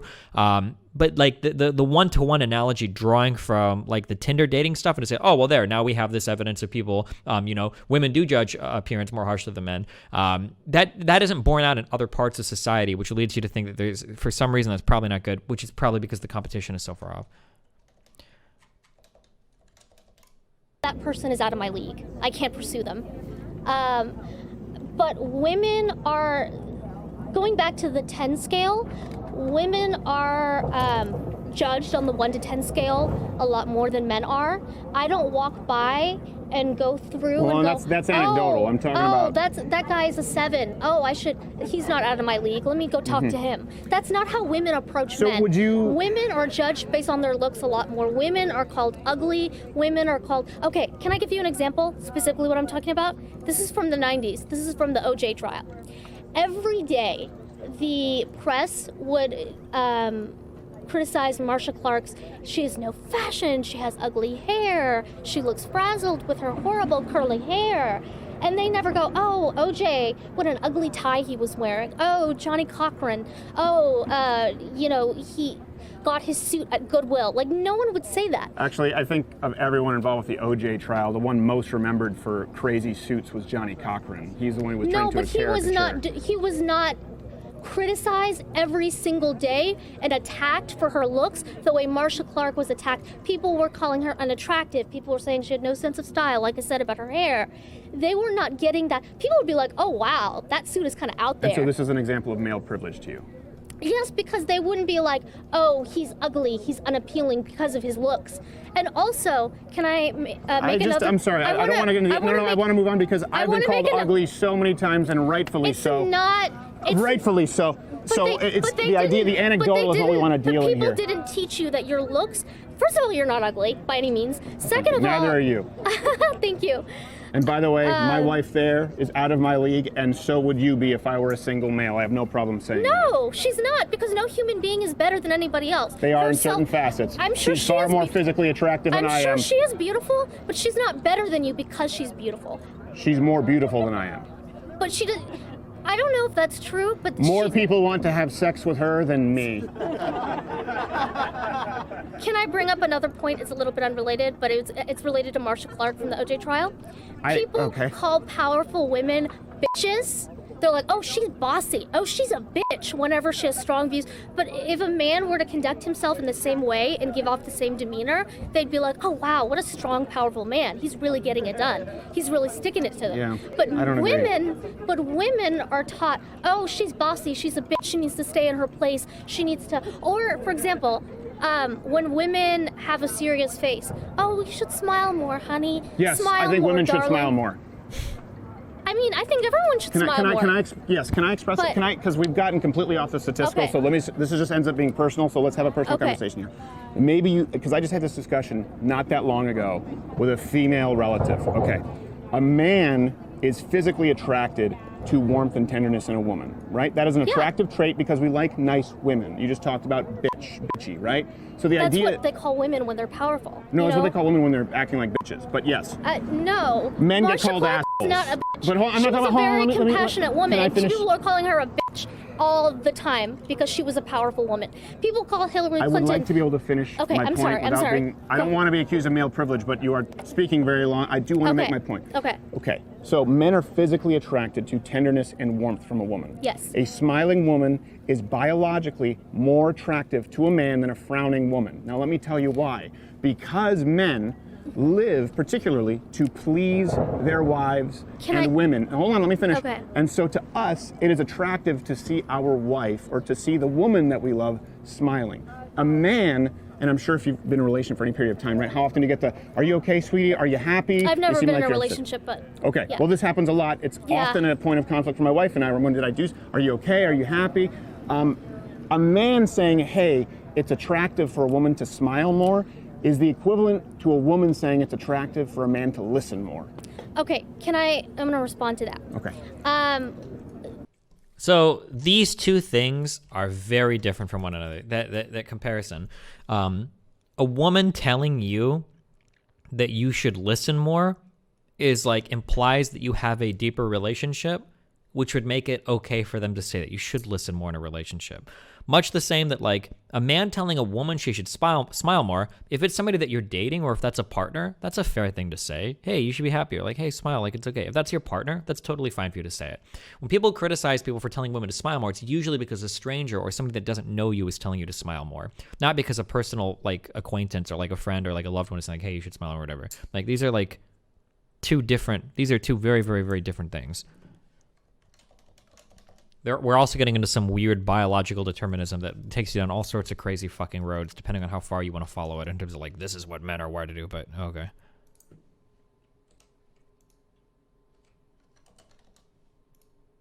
The whole notion of telling women to smile transcends relationships.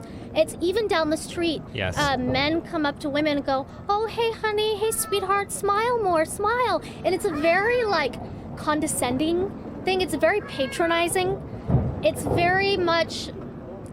If a stranger came up and said, hey, sugar baby, smile more, I'd be like, yeah, okay, that's kind of crappy, but that's... No, I wouldn't be offended. I wouldn't be offended, but I understand it's symptomatic of the culture of patronizing women, of treating women differently than you would treat men in that way. We shouldn't. And that, if that makes sense. But you just supported lowering the PT requirements in the military so women could join up because they're weaker. Is that patronizing or is that equality? Because I'm confused. That's equality. Okay, so saying women, you can't do as many push-ups or pull-ups, or you can't do the 16-mile run. I don't know what the PT requirements are now. It may be different. You can't do it as well as men, so we're going to lower it so that you can join the military. That's equality. Can I say something about the military again, too? For example, if you look at, there's not just one general of the military, just how expansive the military is, there are several. Right. Do you see even one? And a general is not doing, they're older men. They're not doing physically strenuous workouts. It's mostly administrative. And they don't let women do even the desk jobs. Yeah. If that makes That's sense. incorrect. Do you have any military in your family? No. Okay. Well, I grew up in a military family. That's not correct at all. It's not, a general's job is not at all administrative. Frankly, I would say that's a bit of female privilege because you're kind of glib on that topic. It's an incredibly intellectually strenuous and emotionally strenuous. I'm sure. I'm not saying they're not done by any means. It's military science, I'm sure, is complex. I'm sure they're very intelligent. Yeah. But what I'm saying is that's not a physical job as much as the guys in the lower. You can't tell me it's just as physical as the guy who are on the ground running in Iraq. No, it's not just as physical, but men are more suited to it, and that's why they tend to be generals more. Why are men more suited to it? Well, there are two reasons. You just said that they're older men. And yes, I don't know if you know how long... They're typically older, yeah. I've Do you know seen how them long at the it State takes of to the become a Union. general? Decades, probably? Yes, I don't know. exactly. So that would go back to men being in the military longer than women, certainly in those positions. And yeah, listen, but I'm sure if there's if there are military, like for example, the McCains are like military royalty. Sure. I'm sure it'd be much easier for them to get that than like a bub off the street. That may be so. I think, but I do appreciate, I think we have some other people who might want to sit down. Oh, okay. So well, I do appreciate I loved it. Thank you very much. I appreciate it. Thank you. It's nice meeting you guys. Keep your head in a swivel and stay safe too. There's some riffraff around here.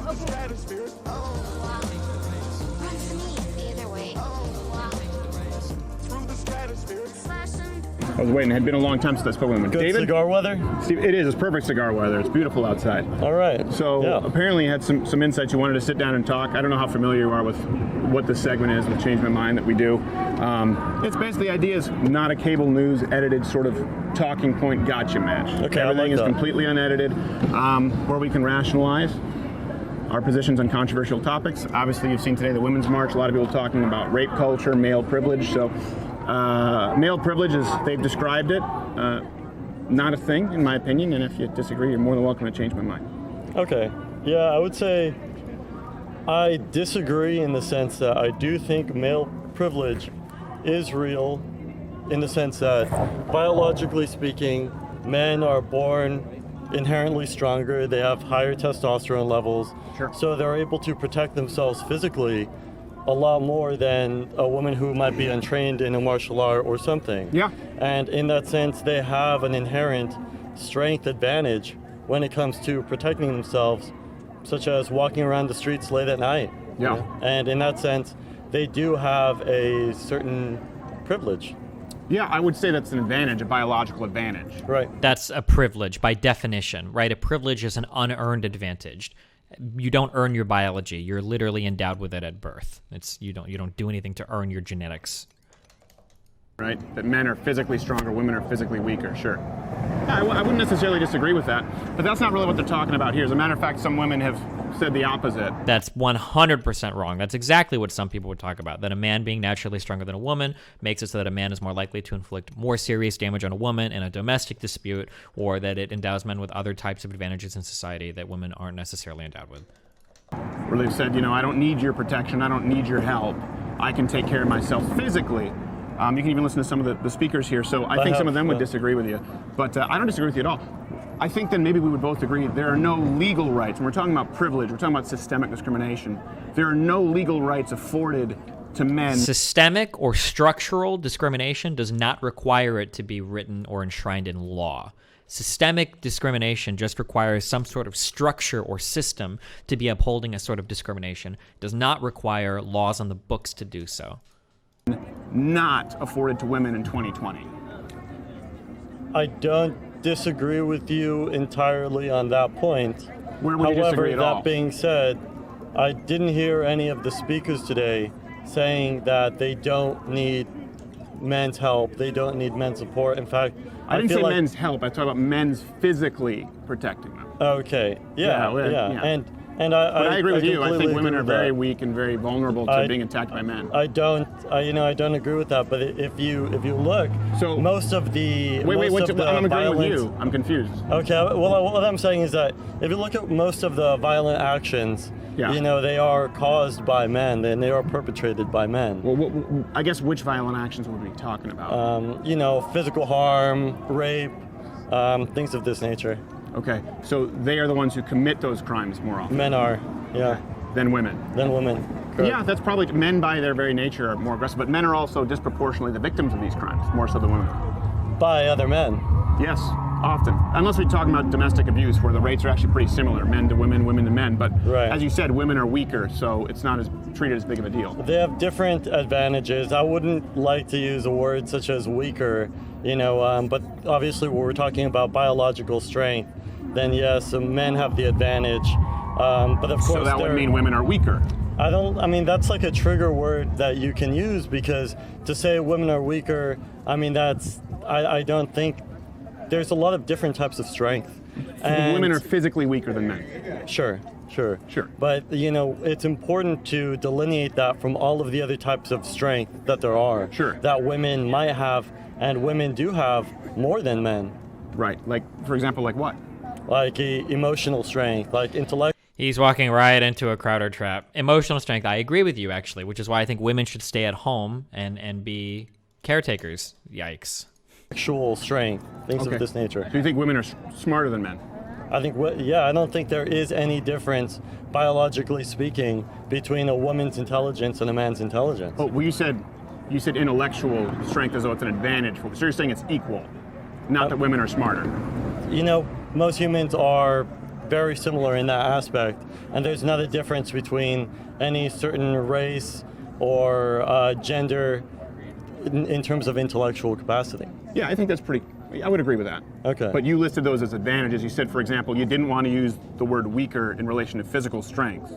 You said that was a trigger word, but then you said women have some advantages over men, and then you listed emotional strength and intellectual strength. So I'm confused. It sounded like you were saying that they're emotionally stronger than men, or intellectually? I think they could be. I think they could be emotionally stronger than men. Okay. And men are physically stronger than women, they're weaker physically. That being said, movements like this are extremely important, because it's important for us as men to show solidarity with our women and with all certain people who are sharing this experience that we have. Yeah. And we're all trying to get the same exact thing, which is just a better life for ourselves, for our family, for our community.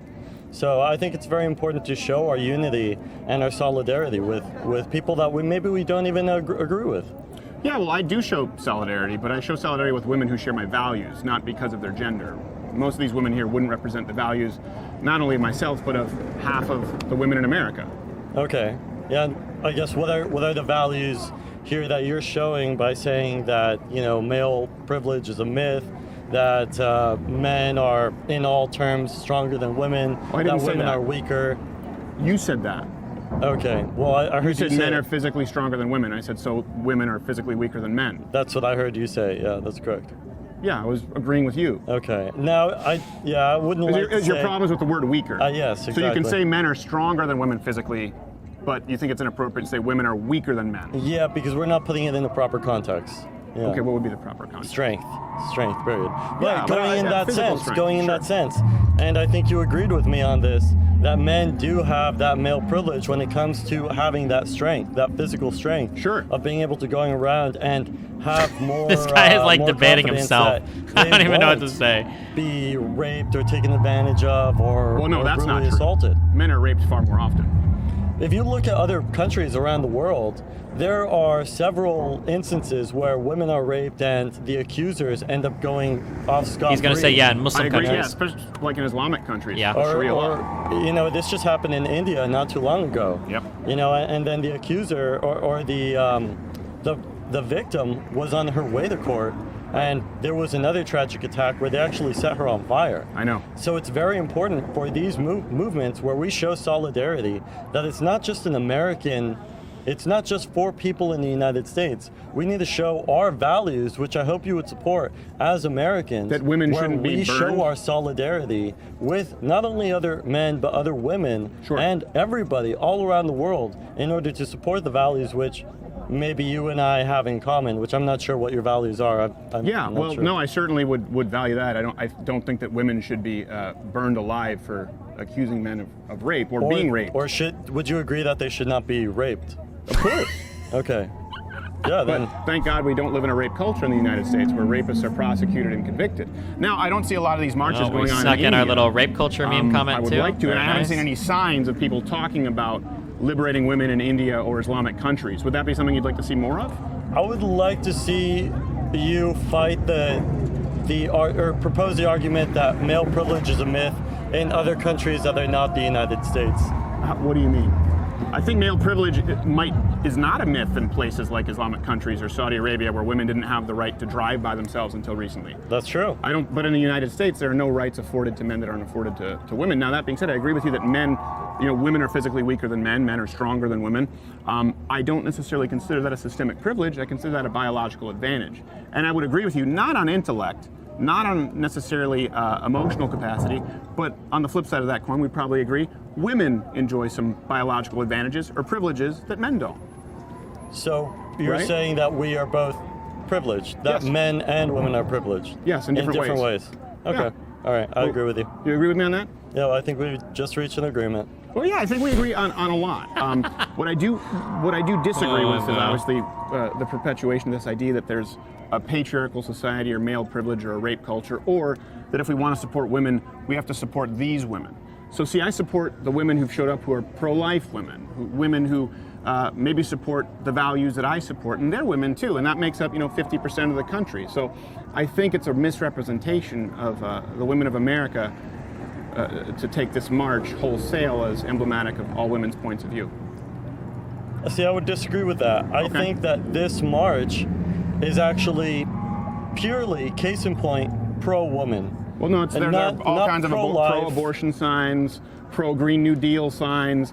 I mean, this is pro-leftist democratic policy. Nevertheless, it should be a woman's right to choose what they're able to do with their own body. I mean, it should not be up to men, in government to decide what we can do, what we can have our own bodily autonomy. Sure. I would hope that you would agree with me. So let me clarify, abortion was not one of the topics of discussion on that day, but since this gentleman brought up a woman's right to choose, I thought it warranted a bit more exploration. I would agree that no one has the right to tell somebody else what they can do with their own body, provided they're not hurting someone. Yeah. Agreed, yeah. The baby in the womb is not their body. I guess we disagree on that. Why? So let me ask you this. You believe that the baby in a woman's womb you believe that's her body, not a different body? I believe, yeah, they're inherently connected. So how many fingers does a woman have? That's besides the point. No, it is the exact point. No. How many feet does she have? Does a woman have a penis if it's a boy? Yeah, see, I completely disagree with the whole premise of this notion, because you're saying that the baby inside of the mom is separate and disconnected. You're saying it's the same. So how many feet does a woman have? I'm saying they're connected. You said it's the same body.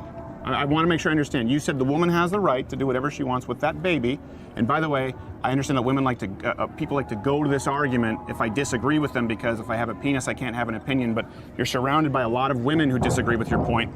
Right. And so I support them. How many fingers and toes does that woman have if it's her body? Does she have 20 fingers and toes? Or does she still have 10? Either way, I still support women, whether they are pro-life, which I don't agree with, whether they are pro-choice, I support them. Point blank. How can you support both? Pro-women, because I am not someone that says, if you don't believe in my values, if you don't believe in what I stand for, you don't have any rights, you don't have a right to speak. No, this is America. Well, no one's saying that. In America, you have rights. Sure. And you should be able to speak your mind as you are. You should be able to... This is stupid. This whole argument center is like an abortion debate that this guy is pretty clearly not like ready to be having.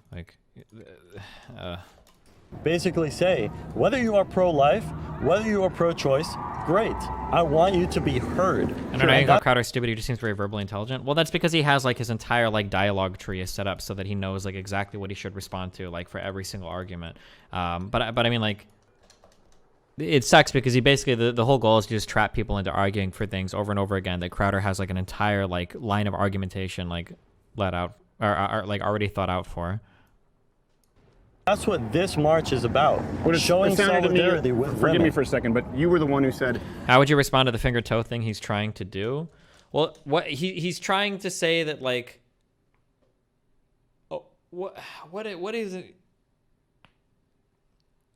So the other guy's trying to say that it's a woman's body. Crowder's trying to say, oh, so does a baby included a woman's body? When a woman is pregnant, does she have 20 fingers or 20 toes? But we're not talking... But like the guy's response is supposed to be, well, I'm not regarding the fetus that's growing as like part of like saying a woman, whatever, you would say that these are features of the fetus, but that fetus isn't something that's worthy of moral consideration. That would be what you would say. So you could answer in a very literal sense, sure, I could say that at this point in time, the woman has 20 fingers, because technically the fetus inside the woman has 10 fingers, but that doesn't change whether or not we regard the fetus inside the woman as something having life or not having life, basically.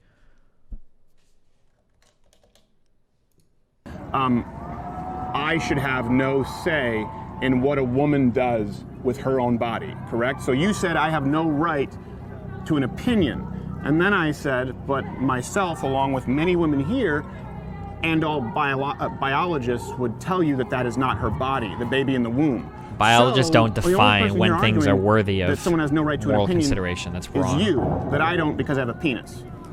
What's your name? Stephen. Stephen, I should not have a right to tell you that you should not be able to smoke that cigar.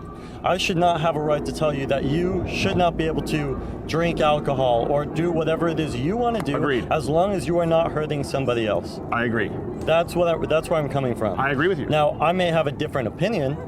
I may have an opinion that says, I don't think you should do crystal meth. Stephen. But whether you want to do that or not, that's your body. If you've never tried meth, what a trip. I'll take your word on that. Okay, all right, we'll take my word for it. No, but I'm still saying it's not an accurate comparison because we're talking about another body. You have yet to explain to me. Let me ask you this. When does this become another body? Here's a fetal development chart. I wasn't even planning on talking about abortion today. Okay, yeah. You know, honestly, me neither. And I'm sure you already have talking points. No, I just want to ask your opinion. So you say it's the woman's body. Where on this chart does it become a separate body?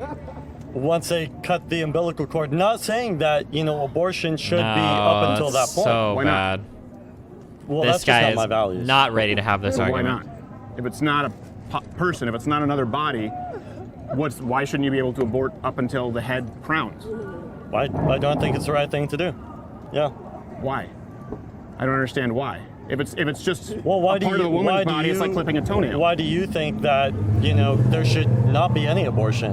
Why do you think that it is not part of a woman's body? Yeah, because the only way to accurately and consistently delineate what constitutes a person would be at conception. What about a zygote? And that's the biological. Yeah, so let's go. I would even say this. Do you realize that you as that little zygote? Do you realize your hair color, your facial hair, your bone structure, whether you were an innie or an outie, whether you would grow chest hair, your intellect, your genetic code that is entirely unique to you, separate from the mother and the father, is created at the moment of conception.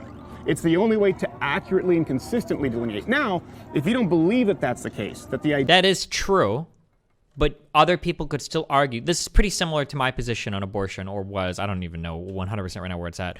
That is the only consistent way of doing it. But the problem is that what we decide to endow with moral consideration gets very fuzzy around here, and there is no 100% correct answer. So the reality is that you just have to leave that up to the people making the decisions. You can't, this is a too on the edge, on the fringe area for you to really be able to say, well, I feel so strongly about this, moment that something gets moral consideration that I'm going to enforce it on you. It's not good here. The situation is too fuzzy for it.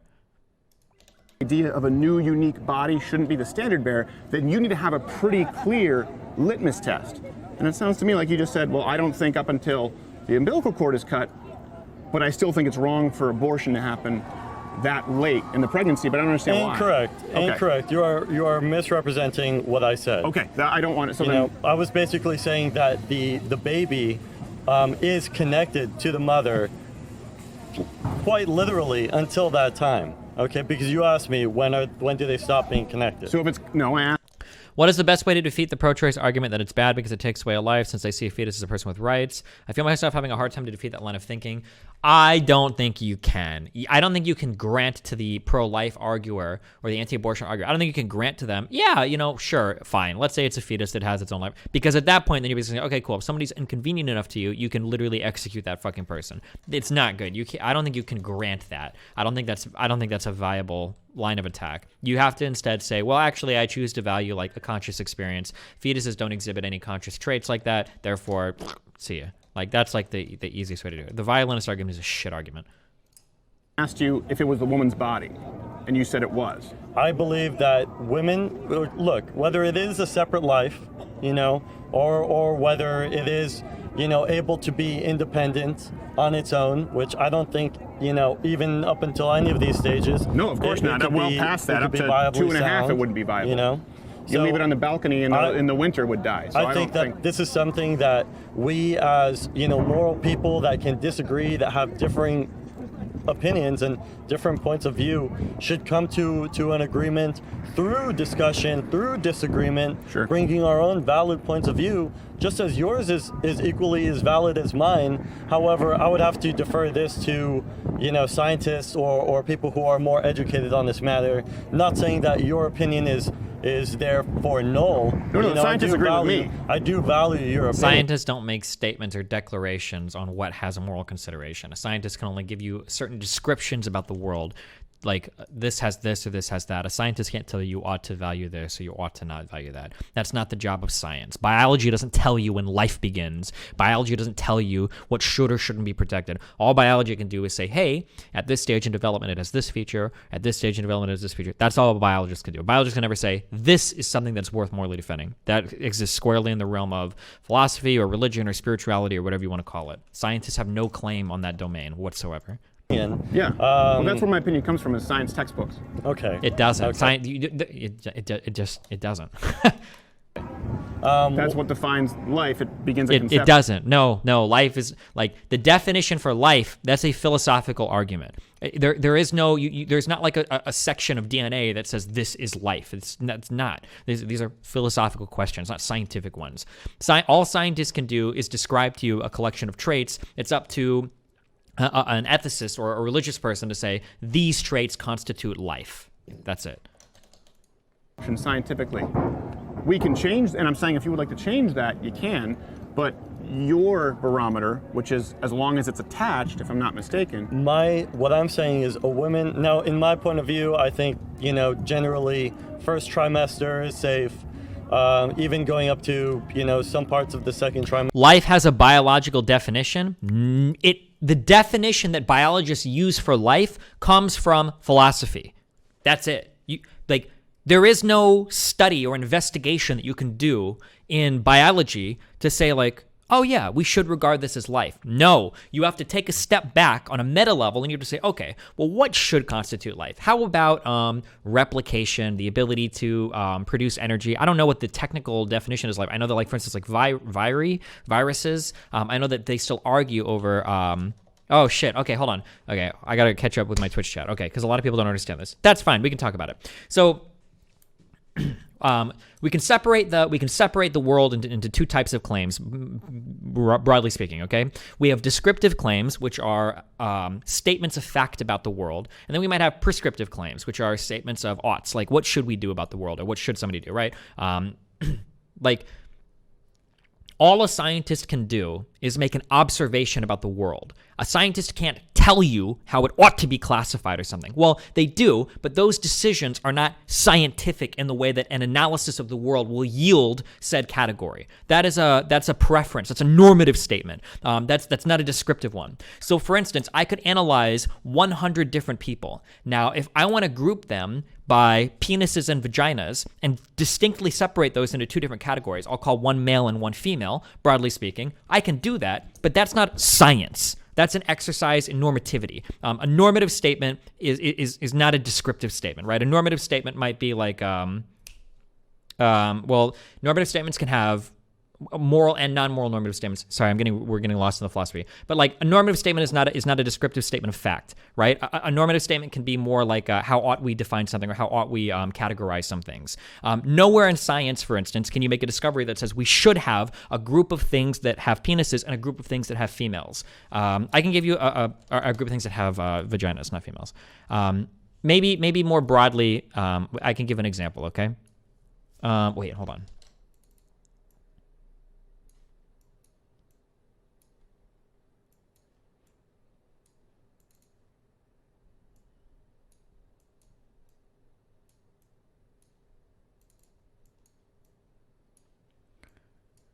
Okay, so all science can ever do here is, here's what science does, okay?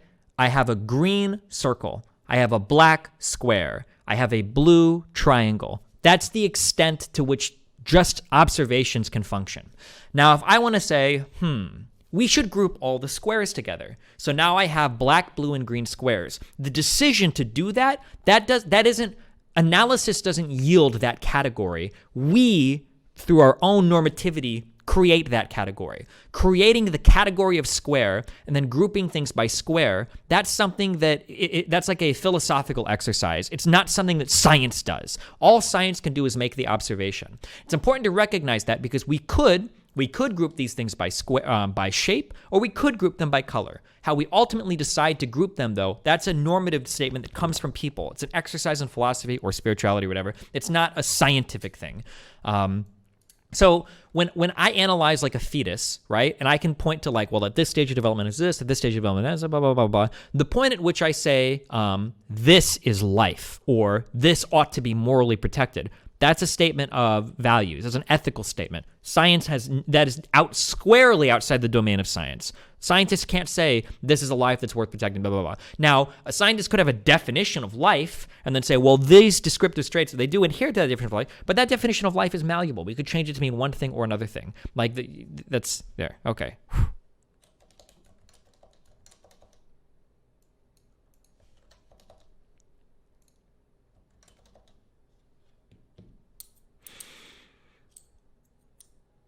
Don't they teach this shit in grade school? Science describes how, not why. Sure.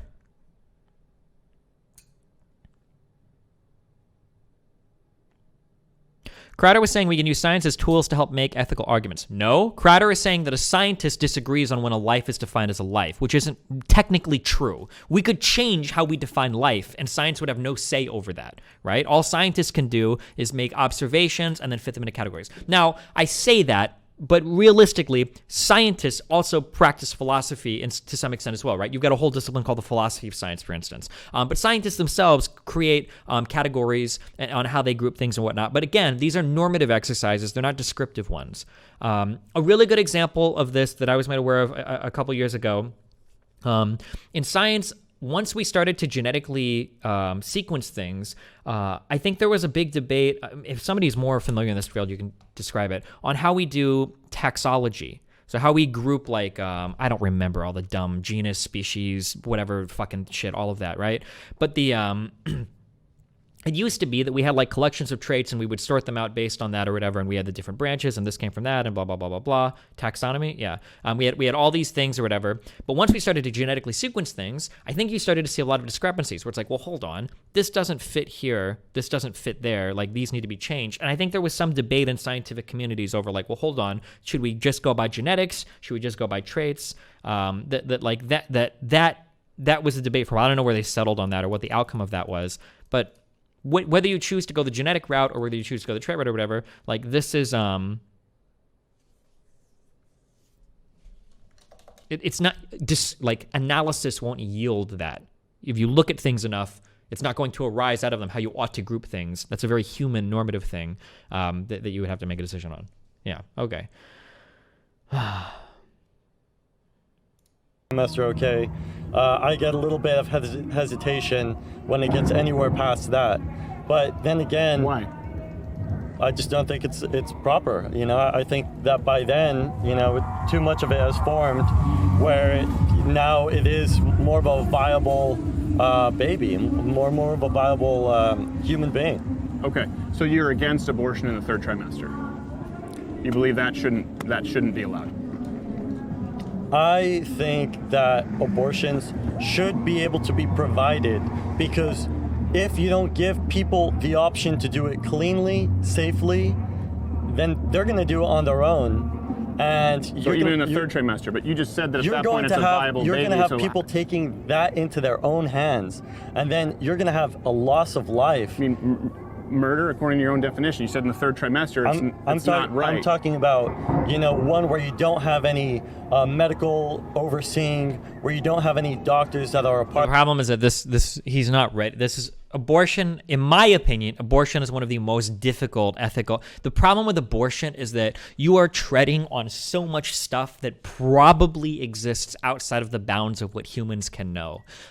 So for instance, like what constitutes a life? That's a totally arbitrary thing that's a human constructed thing. There is no, the universe doesn't recognize life. There are just collections of atoms that create molecules, that create larger systems, that create larger structures, that give way to massive or smaller organisms. Like the defining life at one point or another, that's a really fucking hard thing to do. And even defining like what is a conscious experience is like reductively almost impossible. What is a conscious experience? Does a dog have a conscious experience the same way the human does?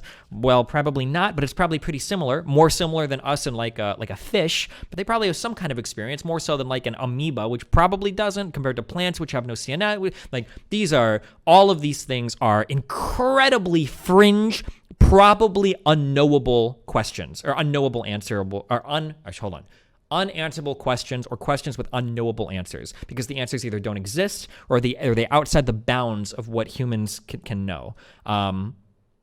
That's why for me, I don't care about abortion. Let everybody choose their own shit. I don't think you can make a definitive answer one way or another, because to pull your answer, you've got to pull that out of an area that is outside the realm of where human logic exists, in my opinion. Yeah. Part of it, but it would still be ending a life. What made you change your argument or approach on this? I had a dumb dream that made me reconsider some stuff, but like my approach in general is more the same than it used to be. I think it is most consistent to define a human life is at the moment of conception, but I don't think that I could convincingly argue that to anybody, because it's so personal and so arbitrary and so vague and so on the fringe of like human knowledge that. There's a lot of issues there, by not having these women in a healthy, sterile, safe environment. So you're against abortions in the third trimester, except in a healthy, safe, sterile environment? No. Once again, misrepresenting what I'm saying. I'm trying to understand your point. I am pro women's choice for them to do what they want with their body. Up until when?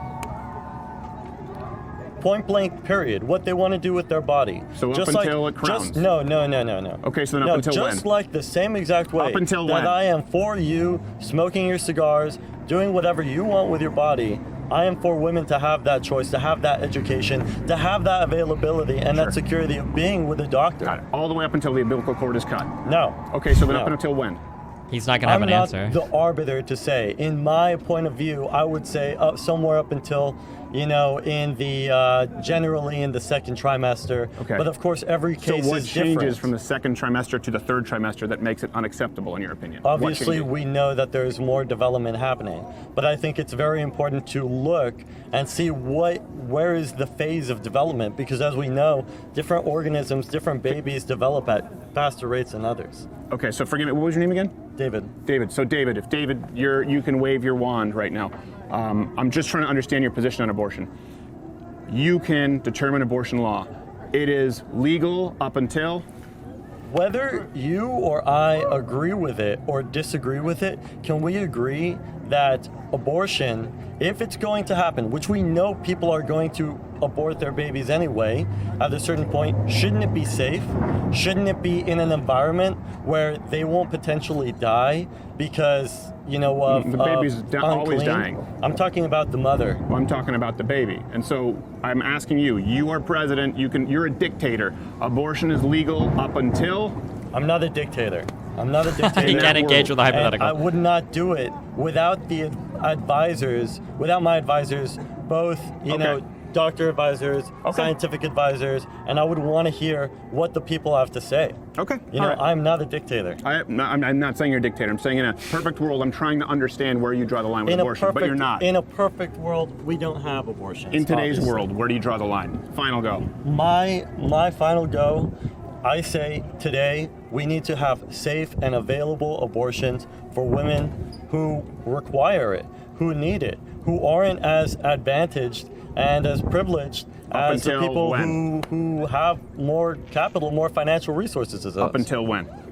I'm not the one to say that. Okay, so I didn't misrepresent your view at all. You've just not expressed it. Okay. Thank you, though. I appreciate it. I don't want to go around in circles, but I appreciate taking the time, brother.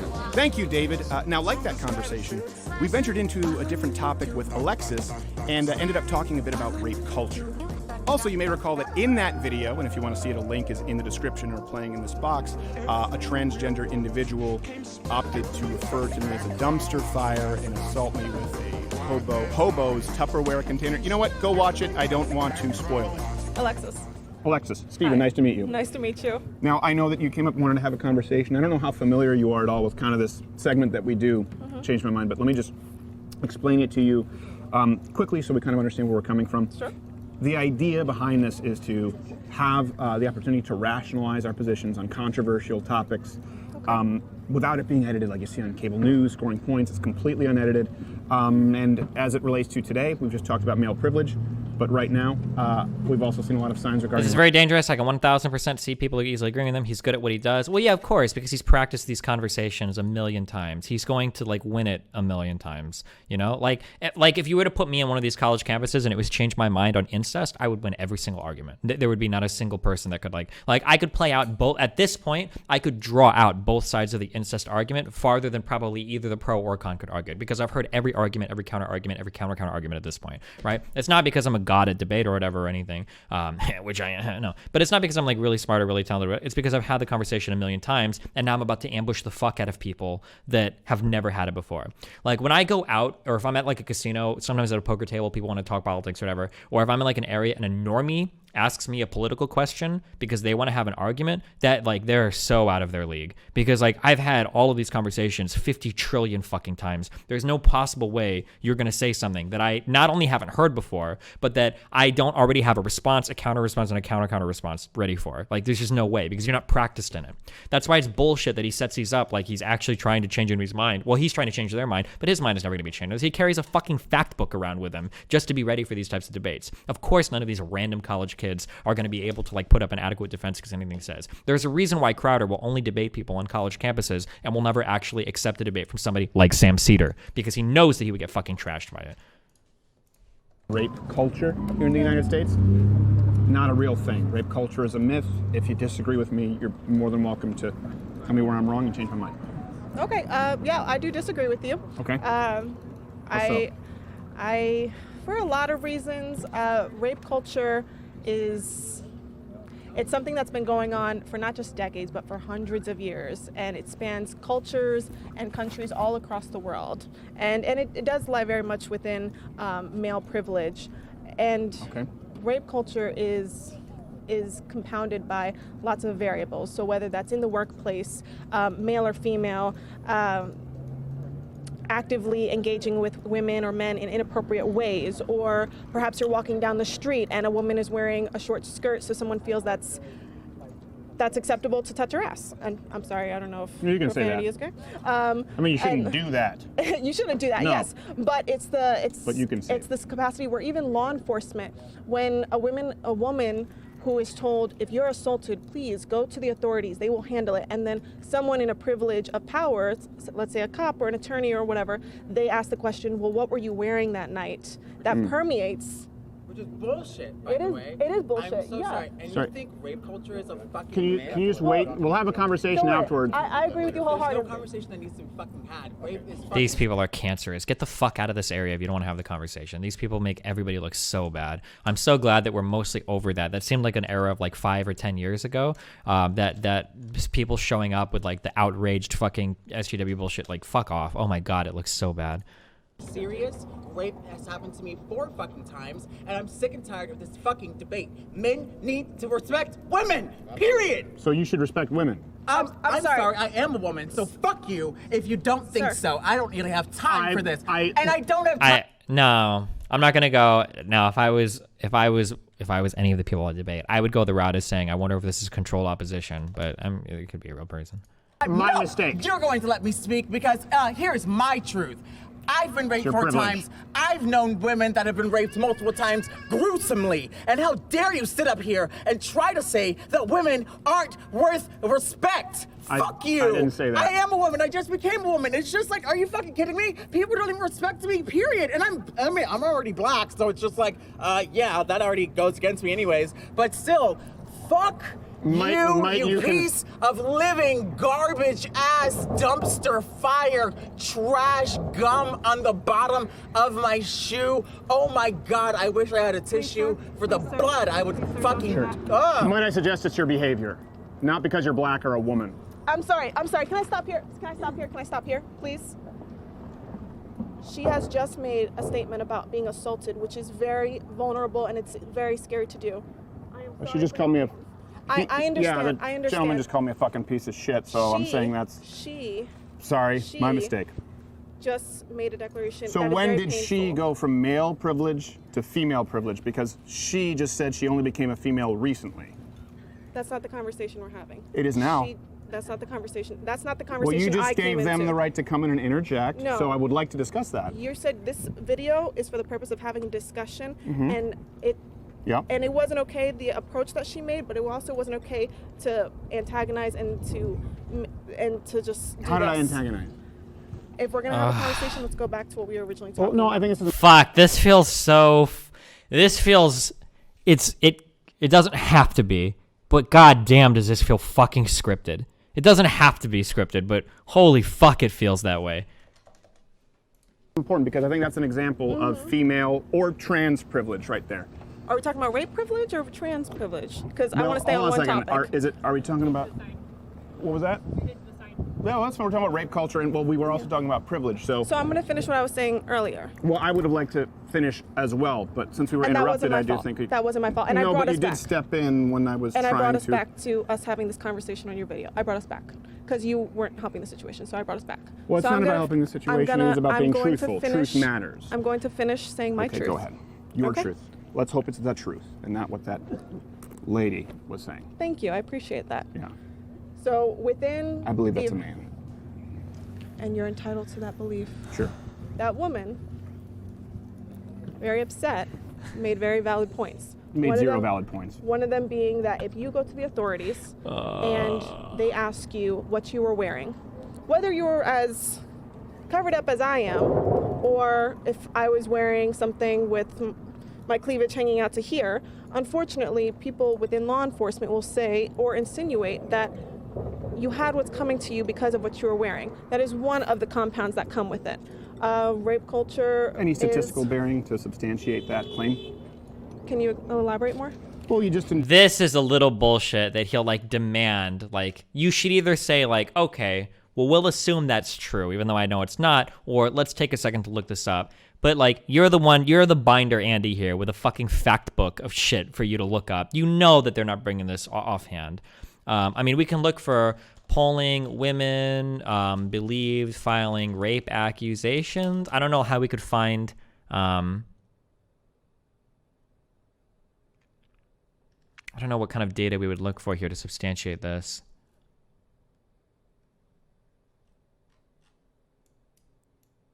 Oh my god, this stupid shit.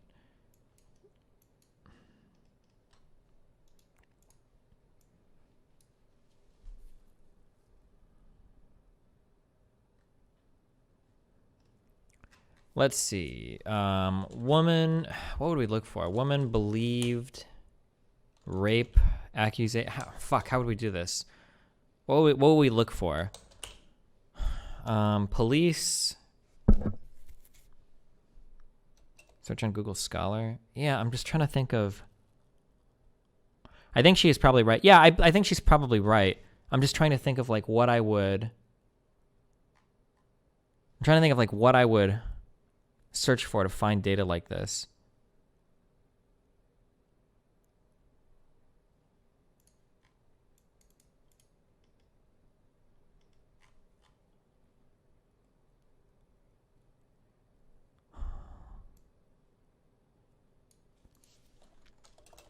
Percentage women turned away rape charges, sexual assault charges. Ah, fuck.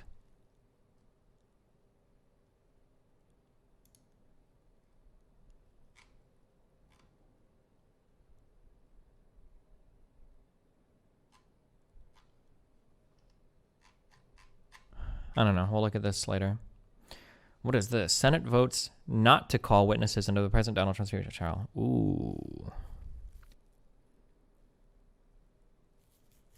In a 51-49 vote, the Senate defeated a push by Democrats to depose former National Security Advisor John Bolton and other witnesses on their knowledge of the Ukraine scandal.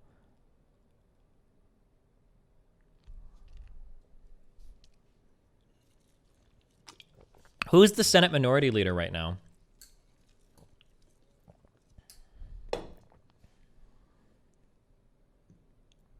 Schumer? I guess good job, McConnell, for... I wonder how much work McConnell had to do to make sure that all the Republicans were on board for voting for this. Because I thought a while ago the Republicans didn't have the vote to block this.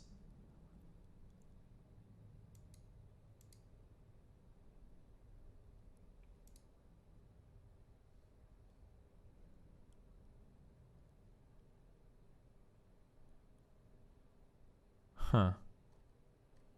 Did anyone really expect that not to change? I thought that McConnell had released a statement that they didn't have enough votes to block new witnesses coming, so they must have done some work whipping votes. Indicted our entire police force, so do you have any statistics that would show that rape is dismissed and cops say if you wore a short skirt you deserve it? Because the statistics that I've looked at, rapists are actually convicted at the same rate as all other violent criminals, even more. And that's great that there's a conviction rate for that. And I'm sorry, I don't have the stats on me right now. And what I've read of legitimate research and what I know of, and it's not about that. It comes down to that should never be insinuated within any context of a woman saying that she was assaulted or raped. It should not be invited in for you to insinuate that what one was wearing had anything to do with the matter. I would never do that. I don't know that police do that. It's pretty well documented by women. Where? Many people in this country. I'm sorry, I can't come up with that right now for you off the top of my head. Well, I think that matters. It does matter. And I think it matters to have those resources because statistically it's not reflected. And what statistics tell you differently? Well, all statistics that we have available to us as far as reported rapes. Crowder doesn't have them either. What a fucking Weasley fuck. How often rape occurs, trials for rape and convictions. From which sites? FBI and DOJ. Okay, And Rain. Yeah, and I'm sure that... Oh, she lets him get away with that. She just said, oh, those are my stats. This guy shows up with a fucking binder full of shit. He does it for all of his debates. I know he has one sitting. Oh, no, I'm sorry. You can see it in the video. He has like a little binder full of shits. He does not have these stats on hand. You know it because if he did, he'd be pulling them out immediately. He absolutely does not have those stats on hand. She should push him more on that. If he normally... now I understand that like I have a reputation for saying like, oh, stats, but I never do that. I never do that in debates. But like, if someone is going to do it to me, then of course I'm going to do it to them, 100%. Yeah.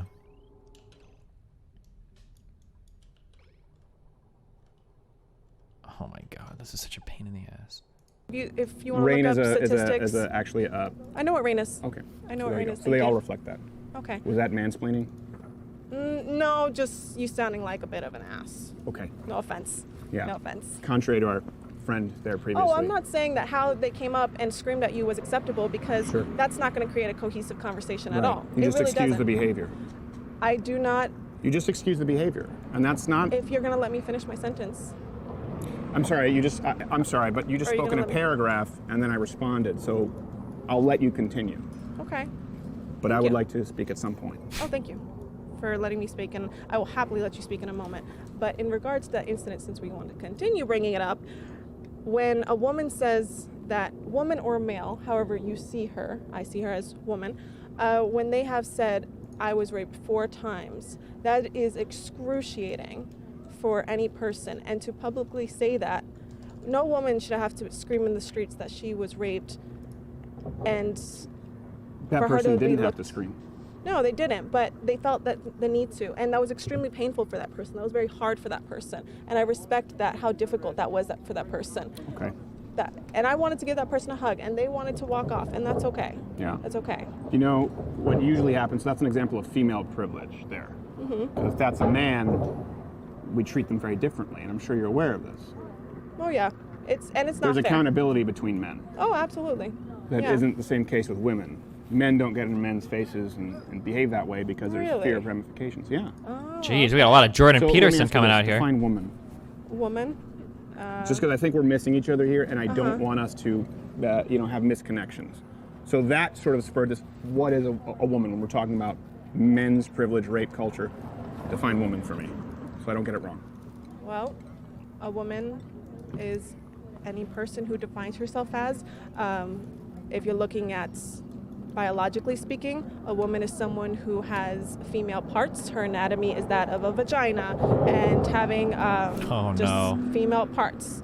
And then for me, I know I'm a cisgender female. I know this about myself. Okay. But it's not about, it doesn't matter what I define myself as.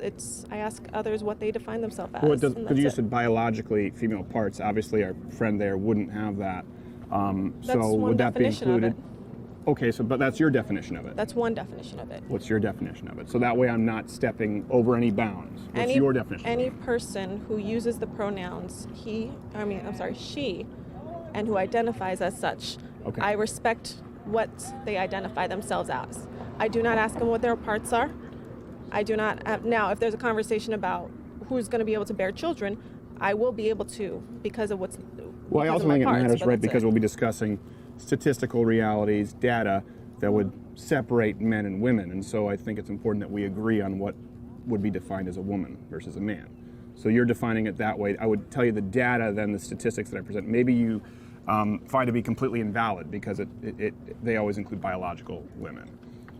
So, okay, I would like to continue the idea of rape culture. I'd like to stay with the United States, if that's okay, because I would agree with you that there are rape cultures elsewhere across the globe, and I think that's a real problem. In Muslim countries. In the United States, though, the idea of rape culture, and perhaps you could define it for me, but as it's defined in academia on campus, is a culture or society where rape is prevalent and or permissible. Now, it sounds to me like you were insinuating that's the case because women aren't believed by the cops if they go forward with rape. Is that sort of your presupposition here as to why the United States is a rape culture?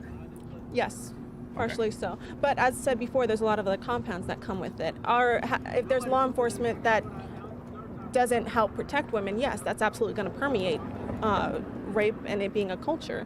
But and do you think that's the case here? I think that's a large, significant reason why rape culture exists, why women are very afraid to go to the police because it's a traumatizing, it's just traumatizing to tell your friend that you were raped. It's traumatizing to go to law enforcement because they're going to ask you to tell you their story and then you're going to be asked to say it again and again. And when there's a single doubt because of a piece of clothing or the time at which you were out, whatever the case may be, and this is not just for women, this is for men too, because men are assaulted and raped as well, and it's even harder for more men. Than women, yeah. I don't know the numbers on that, so I can't say. Yeah, if you include the prison population. Oh yeah, within prison, most definitely. And that matters because men, we're talking about male privilege, are convicted and sentenced much more harshly for the exact same crime as women. So more men are incarcerated, and overall, men are raped more because of the incarceration rate. So that would be a female privilege. Oh yeah, if a woman rapes and assaults someone, they should be incarcerated in the same manner which a man is. Yeah. Now, still, you're going to hear more female cases, and not necessarily. You're going to hear more female cases coming out, and it's disappointing and very sad for men, especially in this country, who have been raped, because there's a masculinity component that comes with that, and there's a lot of reasons why men don't come out. But rape culture exists within that too, because a man who says another man was raped, that they may be told, well, you're gay, or you're this, or you're that, and unfortunately, that permeates rape culture when another man confides in another man and says, well, you're an F this, or you're whatever. Well, a couple of things. So I think we need to look at a couple of components that you've claimed that I disagree with. The idea that rape is prevalent in the United States. Mm-hmm. Yeah. I would say no. Okay. So what define prevalent for me? Because for us to live in a rape culture would have to mean that rape is let's talk about real quick what rape culture means. So rape culture does not mean that you have a society where people think it's cool to rape women. Why, right? Rape culture means that you have a society where consent is not dealt with in a responsible manner, and men seem to have some level of entitlement to women's bodies. So an example of rape culture might be a guy goes out to dinner with a woman likes it, maybe the guy even decides to pay the bill, and the woman is like, oh, I'm not really feeling it, blah, blah, blah, blah, blah, and the guy's like, this is bullshit, like, we need to fuck, like, this is bullshit. That would be, like, example of kind of, like, a rape culture. Now, the idea isn't that, like, the guy can rape the woman and then everybody's chill with it. It's just more the idea that men after performing a certain set of actions, are entitled to having sex. Like, that's the idea behind rape culture. That if a guy does enough things, if he puts enough coins into the pussy machine, the sex should come out, and if it doesn't, he's getting fucked over somehow. That's the idea of, like, that's like kind of the idea of rape culture. Or other things relating to, like, was a woman really raped if, she's fucked like 7 dudes in the past like 2 months? Like, is the 8th guy really raping her at that point? Like, come on, let's be like, that's kind of the idea behind like rape culture. You can actually even see this in some of the jokes that Dave Chappelle made about the one woman who fucked up the Kobe Bryant rape trial, right? Where his joke is like, this woman showed up with fucking 7 different semen samples to the fucking police office, like, and that, like, the idea is basically discrediting her. Because she sleeps around a lot, there's no way she could be raped. Like, what the fuck? That's kind of the idea of like rape culture. I do think that rape culture is a little bit too sensationalist of a name. Maybe like consent culture or something would be like a more positive way to view it, because rape culture basically makes it sound like, so a bunch of women can get raped and everybody's chill with it, which is really dumb, but yeah.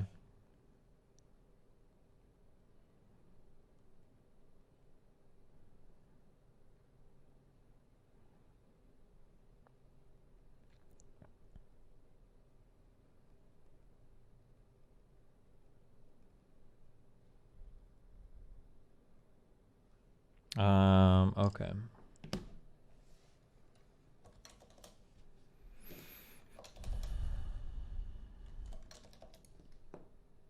Wait, hold on, fuck. I might have a bunch of conservatives in Twitch chat. I should be talking to Twitch chat more because everybody in DGG chat. Destiny knows he had a lot of experience doing this. I fucked with a lot of people on Twitch. No one has ever come out and ever accused me of being rapey. I am the least fucking rapey person. Well, hold on. I don't want to get into too many, but I don't think I'm very much a rapey person at all. I probably was in the early 2010s, sure. But like nowadays, I'm not a very rapey person, okay? That has never come out. Get fucked, shitter. Number 1. Number 2, imagine thinking Kobe in his prime needed to rape someone. Lympheo. No, I don't even know why about that. You can, just because you're famous. Like, what about what about R. Kelly, right? Like, it's dumb.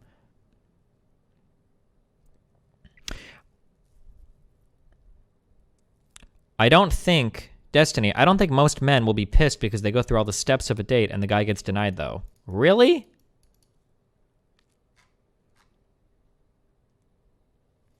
Maybe if you call it fun culture, people will engage in the discussion more often.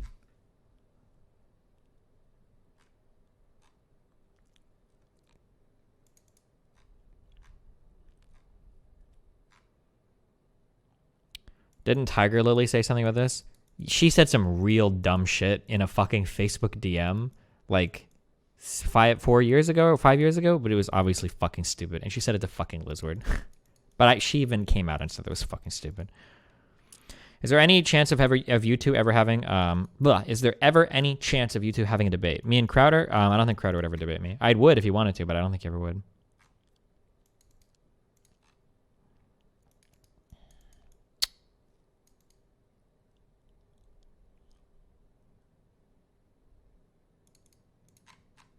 Okay, all right. Very common, and we are permissible of it. Now, I know you think the cops and the legal system are. We can get to that. But before that, define what we considered prevalent for us to live in a rape culture. As a very well-developed nation, considering all that we have access to in terms of technology and education and everything, looking at the Me Too movement, the percentage and the percentage of women who came out after so many women came out in solidarity, no one could believe, oh my goodness, that many women in this country have been raped or assaulted. It wasn't in the country, it was in Hollywood. Okay, and you're saying that Hollywood doesn't necessarily reflect Yes, that is exactly what I'm saying. Why so? Because the rape rate is far higher in Hollywood than the United States. The rape rate in the United States, the incidence of rape is very low, and Hollywood is pretty high. So within Texas, Dallas, Houston, and San Antonio being the 3 largest cities for human trafficking, where rape and assault is chronic. Those are 3 major cities, and between the 3 cities, women, children, and men are carted off like cattle to be what we know, raped and assaulted and everything. You're talking about like sex trafficking? Yeah, absolutely. Yeah. No, I agree with you. That's why I'm a big proponent of the wall. That's here in Texas, not Hollywood. Yeah, no, it's still, we're talking about Texas. Texas still would have a far lower incidence of rape than Hollywood. And I do think, do you have the stats on Texas specifically? Maybe it is higher than the national average. Well, I'm sorry, I was not prepared to come here today. Okay. Not nearly as well as prepared as you are. Well, I guess how often do you think rape occurs? Well, pretty frequently, considering many of the women in my household, within my circles, as someone who has volunteered with Planned Parenthood, as someone who has invited those conversations amongst other women and men in her life, it is far more common than ever expected to be. That's true. My wife volunteers at crisis pregnancy centers that are right opposite Planned Parenthood, sort of the opposite. But yeah, she understands that as well. She's worked with them. Well, I think the rates, the statistics, the data do matter, not the anecdotal. So for us to be a rape culture, how common would rape have to be? And then if you don't have an answer, we can sort of move on to the idea that it's dismissed. I think it's very hard to say how common it is when people still, we don't, even what's accounted for today and the data that's out there today is not truly reflective of how common it is. People are scared. People are scared, especially if you're a black woman in this country. It's very scary because you're more likely to have been assaulted. You're more likely to experience police brutality, and that's just a black woman. But women in this country, men in this country are very scared to talk about this. Now, to clarify, this section did get a bit redundant. It droned on, and we were discussing rape culture, which wasn't really the topic of the day. Just this section was redundant? Here, but the entire conversation is available unedited at loudwithcreditor.com/mugclub. Trust me, you're not missing anything, but I wanted to provide full disclosure. Here we go. So for example, we can go to like Kavanaugh. Do we believe every woman who makes an accusation? I think... And I use that because, since then we found out that all of them have been verifiably false. And that was a man whose reputation was smeared in the public eye. So there's a danger there as well. I fully supported her going up on that stand. Okay. And even though there's no evidence and they've recanted that it's not true. No, I don't support Kavanaugh for a lot of reasons. But we're not talking about a lot of reasons. We're talking about him being accused of the heinous crime of rape, which we now know to be false. I still won't support Kavanaugh, and that has nothing to do. Wait, is this true?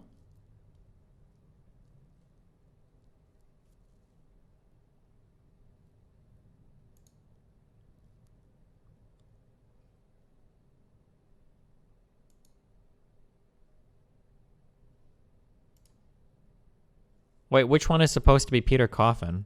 Is it this guy here?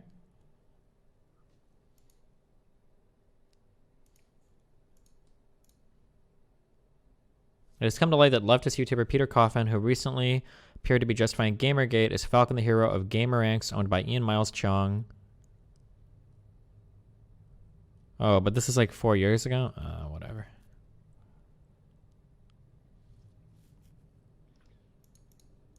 Do about supporting Kavanaugh, can you defend a man's innocence against false allegations of rape? I don't think any man should go to prison or anything like that if they didn't commit the crime. Right, but should a man's reputation be tarnished if he didn't commit the crime at all? Well, should we believe Christine Blasey Ford? Should we believe Julie Swetnick? As soon as a woman's reputation is not tarnished, then I will try not to tarnish a man's reputation. I'll put them to the same bar. Is it immoral for someone who knowingly fabricated a rape story, is it immoral for that person to do so publicly and ruin a man's life? Because that's what happened. 3 times. Kavanaugh is a Supreme Court justice. His life was not ruined. Calm down there, buddy. Happened, and that's her story. I believe her story. This is okay. First off, there is no story, and the two people we're talking about, Ramirez and Swetnick, who made up the stories, recanted it, said it's not true. And Christine Blasey Ford only provided evidence of corroboration that was immediately discounted by the people who were questioned regarding the corroboration. So my question is, why do you believe her when there is no evidence and there is evidence to the contrary? I believe her because I can't imagine what undeniable pressure she was under. And it's not an excuse for anyone to make up a story, but I do believe that her family was threatened, the people she loved were threatened. And none of this is a good argument for anything. It's an unbelievable amount of bravery for what she did. It takes an unbelievable amount of bravery to lie about being raped? For her to go to the stand in front of many privileged males who already discounted her story and to still go up there, I applaud her for that. So if someone is knowingly lying about rape, you applaud them for it? I don't know if her story was a lie. It is. Okay, what about Julie Swetnick and Ramirez? They said it was a lie. Were they brave? It's not the first time rape victims have recounted because of, unfortunately, tremendous amount of pressure. So I can't say that in those two instances, but it's not undocumented. It's documented Okay, for women to I will say this: rape is really, really bad. As a matter of fact, I would advocate for harsher sentences than we currently have for rape, and certainly compared to my home country of Canada, where a lot of them get off not scot-free, but they often get off with less than a 20-year sentence. I think that they should practically be buried beneath the railroad tracks. Rape, absolutely terrible, heinous crime. This is an easy one. Like, nobody is saying, even the people that say that rape culture exists don't say that, like, people think that rape is good. Like, it's such a bad reading of what rape culture claims. It's so stupid. Completely impermissible. I'm so glad that we prosecute these people and put them behind bars. That being said, can you say falsely accusing someone of rape? Bad. Oh yeah, it's bad. Okay, good. It's bad. So we would both agree that what happened with someone like a Kavanaugh, or people who are accused of rape with no evidence, is a horrible thing. We need to put a stop to that as well, because that also diminishes real rape that happens. Yeah. That makes women more afraid to come forward. Yes, unfortunately it does. I think what you're speaking to were very publicized occasions, and the lines between truth and reality very blurred. And No, they're not. This is where we're going to disagree. They're not. And by the way, every high-profile case that has destroyed men's lives, for example, Duke lacrosse, those women were believed. Do you think that was a good thing? That woman was believed? Sorry, I don't know which particular The Duke case lacrosse team, woman claimed she was raped. This was a big thing, and they considered it not only a hate crime, not only a sex crime, but a hate crime. UVA, Rolling Stone article, lives were destroyed because the women were believed. Is that a good thing or a bad thing? Mattress Girl. She's too soft to have a discussion. Columbia, well, the problem is she doesn't know, like, the facts of the matter of graduation. every single We fucking now case know that he's was going to bring up. completely false. So, good thing or bad thing? I would love to give you 400 other examples that are... I don't need to. Those, good or bad, that women came forward with no evidence and were I'm not familiar enough believed. with the details to say yes or no. And I won't give you a yes or no answer. Okay, let's assume I'm not lying. Are you familiar with Mattress Girl, UVA, or Duke lacrosse? Because these are the highest profile rape cases before the Me Too Harvey Weinstein, right? And they all were proven false. So that was because women were believed. Wait, just what? Like in Wait, Kavanaugh's what? Scenario without any evidence. And this is, by the way, the reason for this is under the guise of a rape culture. And so under the guise that men should feel guilty and we should believe all accusers, several people's lives were destroyed with completely fabricated accusations of rape. Those instances, UVA, Duke lacrosse, Mattress Girl at Columbia, Brett Kavanaugh. Good thing or bad thing that women were believed when it turned out they fabricated it? With the exception of Kavanaugh, I'm sorry, I'm still not going to agree with you on that one. Okay. Okay. For those other cases, I can only say that I'm sorry for anyone's lives who were destroyed, who were innocent, and for all the women who felt to recant, perhaps because of pressure, undue pressure by university systems, by law enforcement. I give my No. my This heart has nothing out to do to with them. recant. Let's not try and soften it. If I can say rape bad, rape accusations bad. But there's only one of us here advocating believing claims without evidence, and that's yourself. I believe in evidence. I believe in various forms of evidence. Okay. oh my God, what a... And according to what you said here, and this is just we're going to disagree, you think that a claim is valid evidence? I think a claim is something that should be heavily considered with hopefully evidence, but it is... But a claim with no evidence should be... I think we should still try to fight. I think we should still try to make a case. Okay, but if there's no evidence, And we still and there's keep a claim, going. so you still continue what? I'll still continue fighting, and I'll still... If a woman comes forward with a claim of rape with no evidence whatsoever, what do you do? What should the legal system do? I'm sorry, I can't say I have a solution for that. Put me on the spot, because I know that's the goal here. No, it's not the goal. I'm not understanding where you're coming from. It is the goal. You think I have to have an absolute opinion, and that I can't have perhaps an in-between opinion. You think I have to... You can't have an in-between opinion on this. I No, believe you in shouldn't. Rape culture, You that should. I want to convict all men and say that any man who looks at a woman sideways, that I need them convicted. You want me to have an absolute opinion on things that are very gray areas, and I won't do it. I don't think that's a gray area. If I can say rape is bad, I believe it should be just as Rape easy is for you bad. to say a rape accusation, a false rape accusation with no evidence is bad. I think that's bad, but I'm not going to negate a claim either. I'm not going to throw out a claim. I won't do it.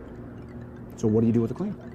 Sorry, if there's no evidence and there's evidence, no, this matters because if we're talking about a rape culture, how do we? Right now, we handle rape as we do other crimes. That requires a preponderance of evidence, and rape is a very infrequent crime in comparison to other crimes with a similar conviction rate. By the way, men are raped more.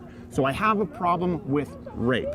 But if you are insinuating that there is a rape culture, that rape is more prevalent than it statistically is, and that all claims should be believed, I am asking you, what do we do if there is a claim with no evidence, and in Kavanaugh's case, or Columbia Mattress Girls case, or UVA or La Crosse, evidence to the contrary, what do we do? I think you should find evidence that corroborates stories, because it's not uncommon for one person to experience that, others to have experienced that. Sure. And to look at what are the university's stances on someone who is raped, because there are some campuses that will highly discourage you going to the police. How well documented are there cases of rape or this or that? How well documented or lack of documentation, or what slipped under the rug because of reputation purposes? So it starts from like looking at university systems or state laws and looking at it from the very smallest minute side of things to the larger grand scheme of things.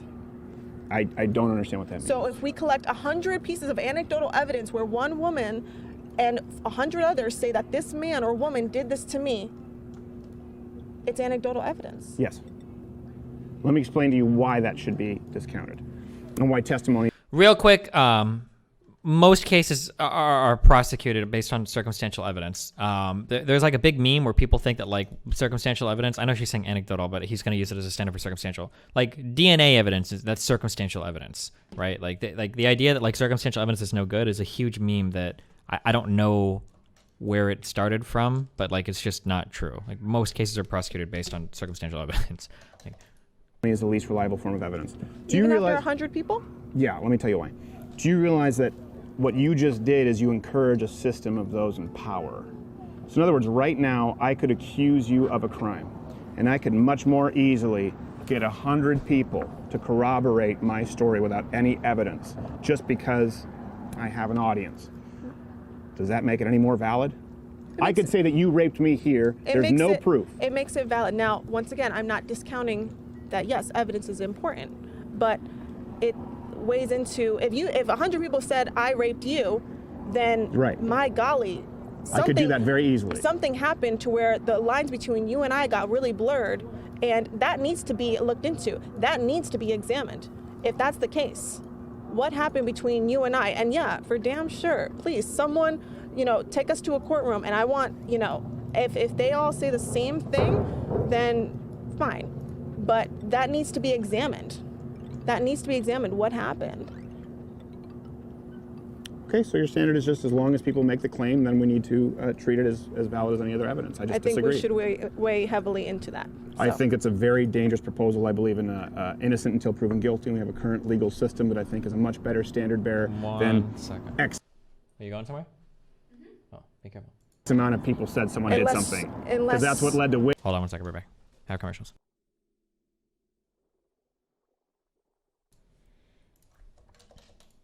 Witch burning, and that's what led to women being afraid of coming forward in the first place. And innocent to like proven in Islamic guilty societies where you require a certain amount of witnesses, it's going to lend itself to men being able to gather more witnesses. Innocent until proven guilty is a good system by which we lead by, and I understand that if I lived in another country where guilty until proven innocent, yes, we'd be rotting in a jail. But I know of.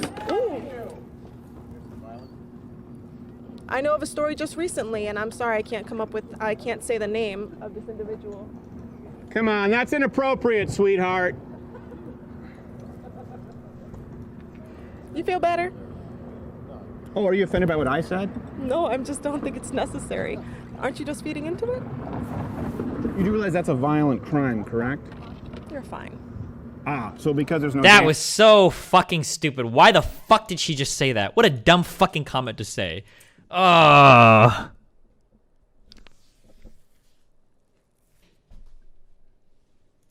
done.